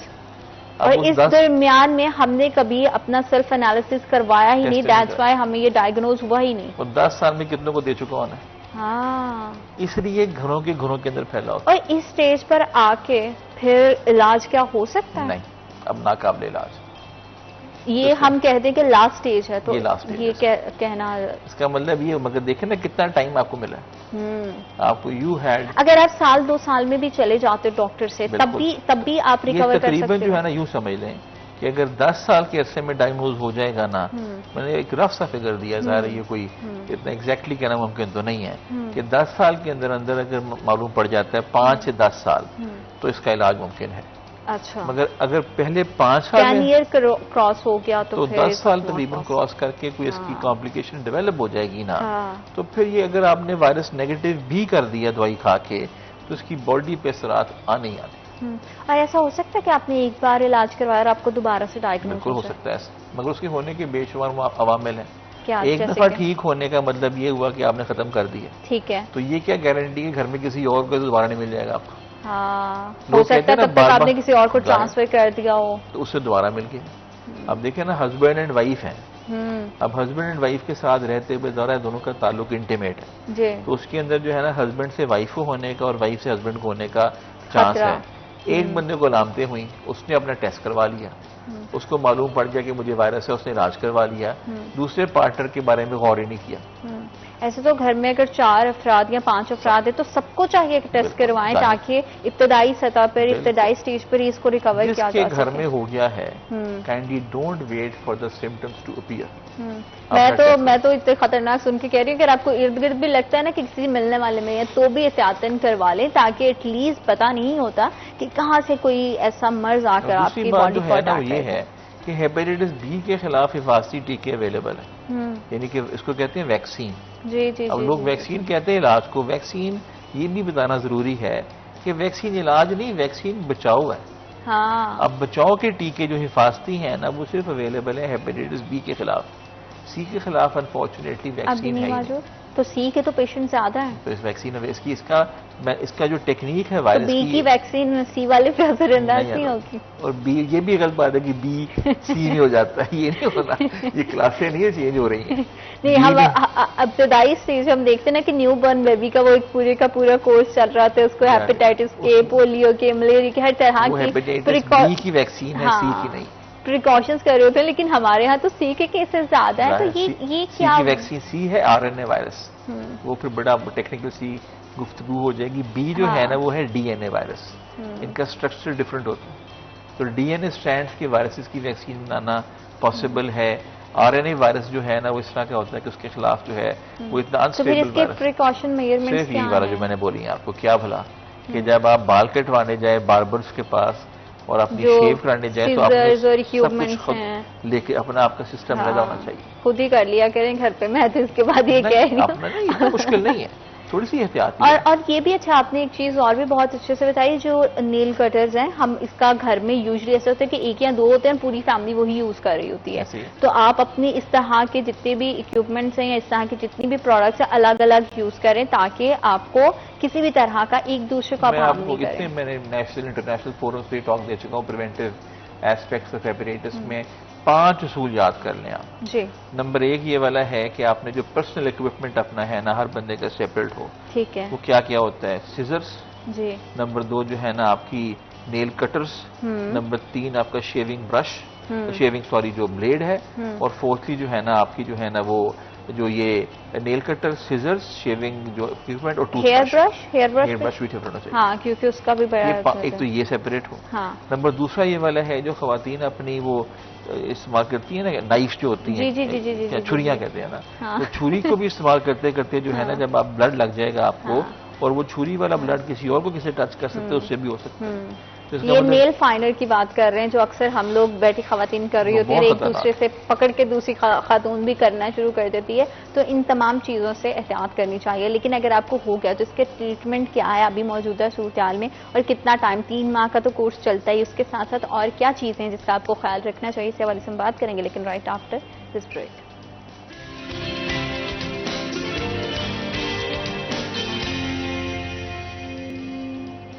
Welcome back after short break. आप देख रहे हैं सिटी एट 10। हेपेटाइटिस के हवाले से बहुत ही हैरानकुन चीज़ें जो है वो मेरी आज फर्स्ट टाइम नॉलेज में आई कि जो केसेस हमारे यहाँ आम पाए जाते हैं, जैसे कि हम हेपेटाइटिस सी के हवाले से बात करते हैं, तो उसकी प्रिकॉशंस हैं ही नहीं, तो इसलिए आपको ज़्यादा एहतियात करने की ज़रूरत है। इसलिए आपको अपना मेडिकली सेल्फ एनालिसिस करवाने की ज़्यादा ज़रूरत है ताकि आप बर वक्त किसी भी तरह की बीमारी के बारे में एक तो डायग्नोज आपको हो सके और दूसरा फिर उसका इलाज आप करवा सकें, बजाय इसके कि एक लॉन्ग टर्म चीज़ को आप एक बेबी की तरह कैरी करके अपने साथ लेकर चलें, लेकिन ये बेबी बहुत डेंजरस हो सकता है।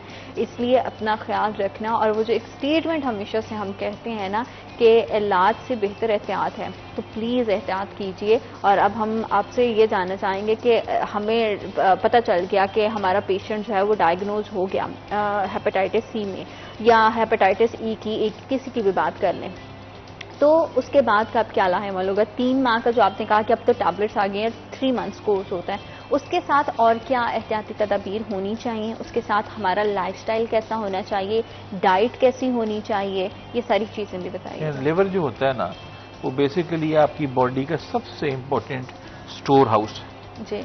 इसका मतलब ये हो गया कि जिसको इनिशियल स्टेज पे हेपेटाइटिस है ना, उसके तो यूं ही है कि जैसे वो आपकी तरह या मेरी तरह है जी। उसको कोई खास एहतियात करने की जरूरत नहीं है। मगर ये है कि जो जनरल एहतियात पब्लिक के लिए हम रिकमेंड करते हैं, वो एहतियात हर बंदे पे इम्प्लीमेंट होनी है। क्या कि रोजाना आधा घंटा वॉक करें, बाजारी खाने ना खाया करें, जंक फूड जो है ना वो घरों से दूर करें, अच्छी और हेल्दी जो है ना वो खुराक खाएं, फ्रेश जूसेस लें, फ्रेश फ्रूट लें।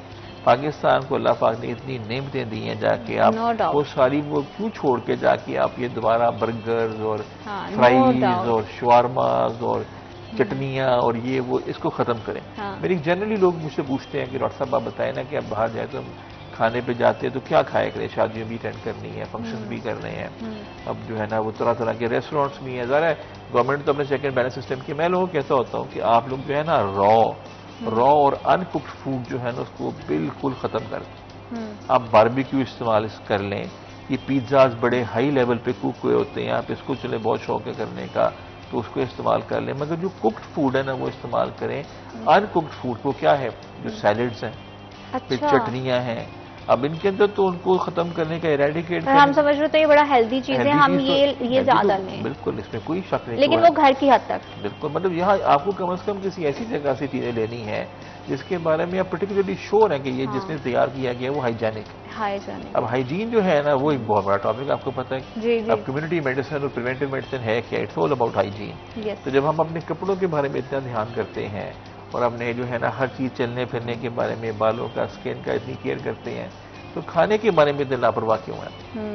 अगर ये इतना चेंज, और ये टिप आपने बड़े टाइम पे दी, अब क्योंकि वेडिंग सीजन भी स्टार्ट होने वाला है तो लोग जाएंगे और भर भर के खाने उसे एंजॉय करेंगे, तो कुक्ड फूड प्लीज खाइएगा, अनकुक्ड को थोड़ा अवॉइड करें। तो कुक्ड फूड है, बारबेक्यू फूड है, ग्रिल्ड फूड है, इसके अंदर जो तकरीबन मिनिमल चांसेस हैं, मगर ये वाला है जो चटनियाँ, सैलड्स हैं, ये वो इनके अंदर ज़्यादा चांस मौजूद है। अगर पाकिस्तान की बात करें हम, तो हेपेटाइटिस ज्यादा खवातीन में पाए जाते हैं या मर्द हजरात में? ईच कैटेगरी क्या फर्क कोई नहीं है, क्योंकि एक और वजह जो है ना इसकी वो ये वाली भी है कि ज़रा ये अब I don't want to create a harassment और बिला वजह कोई कॉन्ट्रोवर्शियल स्टेटमेंट तो नहीं देनी, मगर डेंटिस्ट के पास अब जाते हैं हम हमेशा, तो डेंटिस्ट जो है ना अब तो खैर बड़े एजुकेटेड और प्रोफेशनल किस्म की एक फील्ड है, तो मगर ये है कि आपको पता ही है कि अभी भी जो है ना वो लोगों ने जगह जगह छोटी छोटी दुकानें खोली है।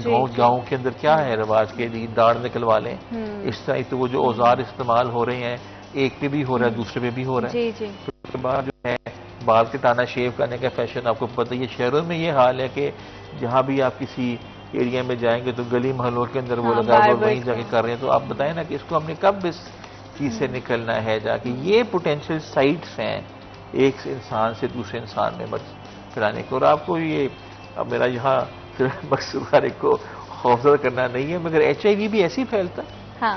अब HIV जो एड्स का मर्ज है उसके भी मरीजों में ऑलमोस्ट सबका सेम है, एक ही है, ये भी वायरस है, it is also blood borne, खून से फैलता है। हाँ। तो वही तरीके जिनसे आपका हेपेटाइटिस बी सी फैलता है, तकरीबन वही अवामिल है जिनसे HIV भी फैलता है। हाँ, और प्लीज आपके कोई भी फैमिली मेंबर अगर इस तरह की बीमारी में मुब्तला है, मैंने कुछ फैमिलीज को खुद से विटनेस भी किया है, वो ऐसा हो रहा है कि घर वाले ना बड़ा कंसोल करने के लिए कह रहे होते हैं कि हम सेम चीज यूज कर लेंगे, तो इस तरह की प्यार मोहब्बत प्लीज मत दिखाएं, क्योंकि इससे एक का जैसे कि बहुत डिटेल में हमने बताया कि एक बंदे से दूसरे बंदे में जाएगा, तो आप एक दूसरे के साथ प्यार नहीं दिखा रहे हैं, मोहब्बत या शफकत वो और चीजों में होती है। आप केयर करें पेशेंट की, अच्छे से उसके साथ रहें, लेकिन उसकी कोई भी यूज्ड चीज को यूज नहीं करें, क्योंकि मैंने ये खुद से विटनेस किया है चीज। आपकी बात काट रहा हूँ, वो मुझे वाज़ेह करने दें, ऐसे भी बात गलत है। ये मर्द छूत का नहीं है। हाँ, लेकिन जैसे कि इनके खाने पीने के साथ है ना, इकट्ठे बैठने से, हाँ, वो नहीं टच होता करने से, हाँ। उनको किस करने से, उनके जो है ना इनकी सिक्रीशंस में नहीं है। मेरे कहने का मकसद था कि जैसे हम कह रहे हैं ना कि कोई एक बर्तन, वो आपने बात की कि पानी पिया और आप में बचा हुआ पानी अगर वही आप उससे भी नहीं होगा, तो फिर किस तरह से होगा? आपने खुद ही तो कहा खाने से। ब्लड का एहतियात सिर्फ ब्लड से करना है आप, यानी कि उसका खून आपके खून में दाखिल। जब हमने इब्तदाई बात शुरू की, सॉरी मैं आपकी बात को कट कर रही हूँ थोड़ी सी, ताकि मुझे भी क्लैरिटी आए और देखने वालों को भी आए, जब हम अपने पहले पीले यरकान के बारे में बात कर रहे थे, दोनों को मिलाए तो उसमें पीले में एहतियात जरूरी है ना। पीले यरकान छूत का होता है, हाँ, क्योंकि कुछ दिनों तक, सही, उसके बाद नहीं। उसके बाद जो काले वाला जिसको कह रहे हैं ना, क्रॉनिक लिवर डिजीज, इसमें यानी अच्छा, इन दोनों की एहतियात भी अलग है, इनके सिम्टम्स भी अलग हैं, इनका ट्रीटमेंट भी अलग है। बिल्कुल दुरुस्त है, ये बात आपने सही कही है। तो हेपेटाइटिस जो A और E है, जो एक्यूट हेपेटाइटिस है, क्योंकि फैलता ही उसमें आपको खाने पीने की एहतियात तकरीबन आपकी आंखों की पीले होने के अपील होने से लेकर तकरीबन 7 से 8 दिन का आपको एहतियात करना चाहिए कि एक चीज़ों की दूसरे की चीज़ जो है ना ज़ाती इस्तेमाल की, खाने पीने की इस्तेमाल नहीं करनी चाहिए। उसके बाद कोई एहतियात नहीं है। हाँ। मगर जो हेपेटाइटिस बी की जो है ना, मैंने पहली वाज़ेह कर दी, खाने पीने से ये नहीं फैलता, बिल्कुल सही, ये सिर्फ ब्लड बोर्न है। ब्लड बोर्न, आपने ब्लड का एहतियात करना है। हाँ। अच्छा, ऐसा हो सकता है कि अगर जस्ट सपोज के एक लेडी है, उनको हेपेटाइटिस सी है और वो एक बच्चे को बर्थ देती है, चाइल्ड बर्थ होती है, तो उसके साथ ये हो सकता है? Very good question. ये यूजुअली ये डॉक्टर्स पूछते होते हैं, मैं आपसे नहीं एक्सपेक्ट कर रहा था ये पूछेंगी। देयर इज अ चांस, मगर chance is very very minimum. Okay, मतलब इसका चांस है सही, मगर बहुत थोड़ा है, लेस देन 8%। यानी कि ये एक ऐसा खास सिस्टम अल्लाह पाक ने आपकी एंटीबॉडीज का इस तरह का बनाया हुआ है कि हेपेटाइटिस सी की वालदा से बच्चे में ट्रांसमिट होने का चांस बहुत ही थोड़ा है।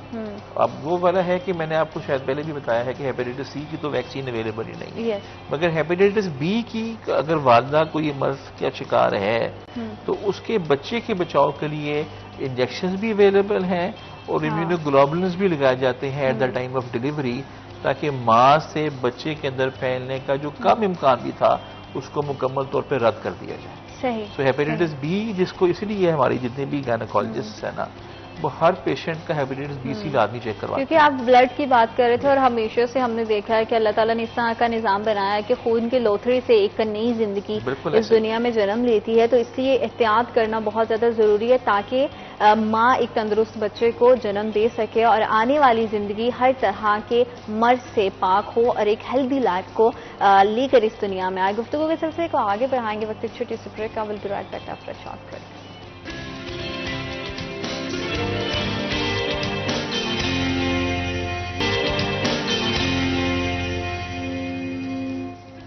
Welcome back after short break. आप देख रहे हैं सिटी 10। हेपेटाइटिस के हवाले से बड़ा ही एक ब्रीफली हमने आपको और डिटेल में भी हमने आपको बताने की कोशिश की, ताकि आपको पता चल सके कि आम ख्याल ये किया जाता है कि हेपेटाइटिस ए से बी होता है, बी से सी और फिर ई की तरफ जाते हैं, लेकिन ये दोनों अलग अलग कैटेगरी हैं और दोनों अलग अलग तरह से इसके सिम्टम्स अलग हैं, इसके वजूहात, इसके कॉजेज अलग हैं, इसका ट्रीटमेंट अलग है। लेकिन जब आप तमाम प्रोसेस से गुजर जाते हो तो जाहिर बात है रिकवरी के लिए आपकी बॉडी के अंदर जो डैमेजेस हुए होते हैं उसको क्योर करने के लिए, उसको रिकवर करने के लिए अब आपका लाइफस्टाइल कैसा होना चाहिए। अब आपने इससे रिकवर कर लिया है तो डॉक्टर साहब अब आप बताइए कि इसके बाद का अब लाइफ कैसी होनी चाहिए, मेजर कौन से चेंजेस हैं जो आप अपने पेशेंट को जरूर रिकमेंड करेंगे कि ये आपको जरूर करने हैं और इसे थ्रू आउट द अपने लाइफ लेकर चलना है। बिल्कुल सही। अब काफी हमने बातें तो ऐसी कर दी जो शायद थोड़ी सी डिसहार्टनिंग हो, मगर थोड़ा सा डिसहार्टनिंग करना और बताना जरूरी इसलिए है क्योंकि पब्लिक में ना इसकी अवेयरनेस जब तक नहीं होगी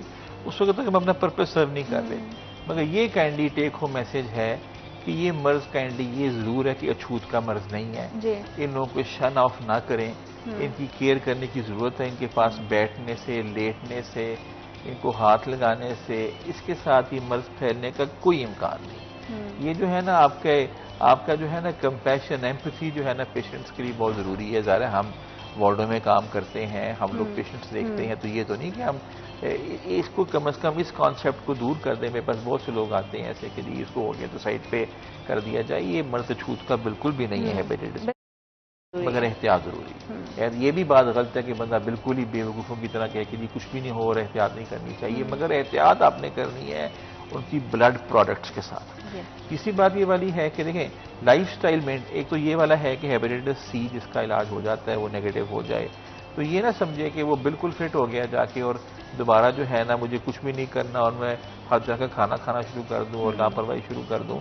क्योंकि एक दफ़ा एक मर्ज हो गया है तो मैं लोगों को यूँ कहता हूँ कि ये मकनातीस की तरह है और दोबारा वायरस को अट्रैक्ट करने की उसके अंदर एबिलिटी शामिल है। इसलिए इसका फॉलो अप फॉर लाइफ है। फॉलो अप का मतलब ये वाला है कि हम 6 महीने के बाद या साल के बाद फिर आए। पहले हम यूँ कहते होते हैं कि तकरीबन 5 साल के लिए हर 6-6 महीने के बाद अपना चेकअप करवाते जाएं जी। और उसके बाद अगर उसमें भी कुछ नहीं है और बिल्कुल फिट है आप, तो फिर आप चेकअप जो है ना कहते हैं साल या 1-2 साल के बाद भी करवा के देख लिया करें।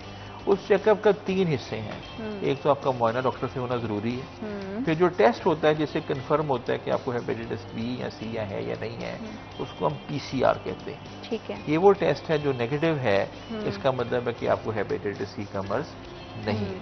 तो PCR टेस्ट जो है ना साल में एक मरतबा उन लोगों का जिनको ट्रीटमेंट हो चुका हुआ है और नेगेटिव हो चुके हैं, हर 6 महीने बाद या साल बाद एक मरतबा होना जरूरी है। और एक उनका जिगर का जो है ना वो अल्ट्रासाउंड, वो भी बड़ा आसान सा और सस्ता सा टेस्ट है, ये भी हर 6 महीने बाद साल बाद होना जरूरी है। और मेरे पास एक लंबी लिस्ट है, मतलब हजारों की लिस्ट है पेशेंट्स की ऐसे जिन्होंने टाइम पे ट्रीटमेंट की है और माशरे में बिल्कुल सेहतमंद जिंदगी गुजार रहे हैं विदाउट एनी कॉम्प्लिकेशंस, और उस तरह के हैं जैसे कि मैं और आप। बिल्कुल ठीक है। अच्छा, मैं ना यहाँ पे आपसे ये भी जानना चाहूँगी कि हम रेगुलर चेकअप्स की तो बात करते हैं कि हमारे यहाँ ये ट्रेंड होना चाहिए, इन चीज़ों को यहाँ पे इम्प्लीमेंट होना चाहिए, लेकिन अगर आप 6 मंथ के बाद या 3 मंथ्स के बाद टेस्ट करवाने जाते हैं और आप एक सेहतमंद शहरी हैं, तो किन किन बीमारियों के टेस्ट आपको करवाने चाहिए? कुछ ऐसी जिनके आप गिने चुने नाम बता दें कि ये, जैसे हमारे यहाँ डायबिटीज़ बहुत ज़्यादा है, हेपेटाइटिस के हवाले से आपने बात की,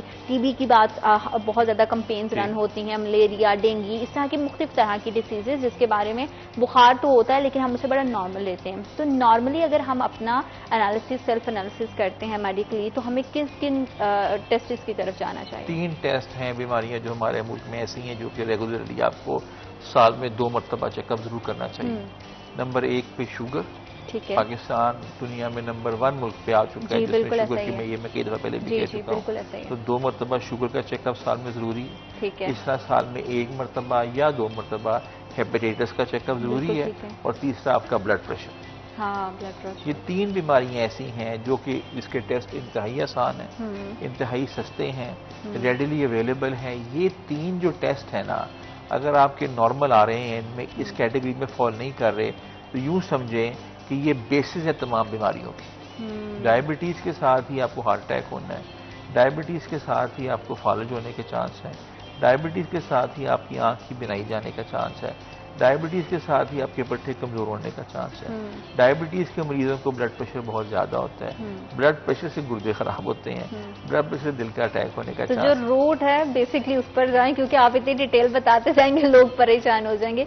तो आपके जो बेसिकली 3 टेस्ट आपको रिक्वायर्ड है जो आपको करवाने चाहिए, एक डायबिटीज का यानी कि शुगर का टेस्ट, दूसरा हेपेटाइटिस और तीसरा ब्लड प्रेशर, क्योंकि ये वो है, ब्लड प्रेशर और डायबिटीज का हर दूसरे घर में हम देखते हैं कि मरीज मौजूद है, और हेपेटाइटिस सी का भी बहुत ज़्यादा कॉमन केसेस पाए जाते हैं।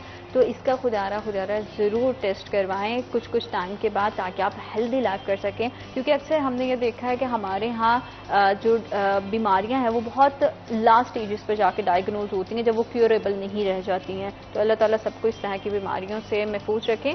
घरेलू टोटके वैसे जैसे हमारे यहाँ कोविड आया था तब भी बड़े चले थे, हेपेटाइटिस में से कितना अवॉइड करना चाहिए?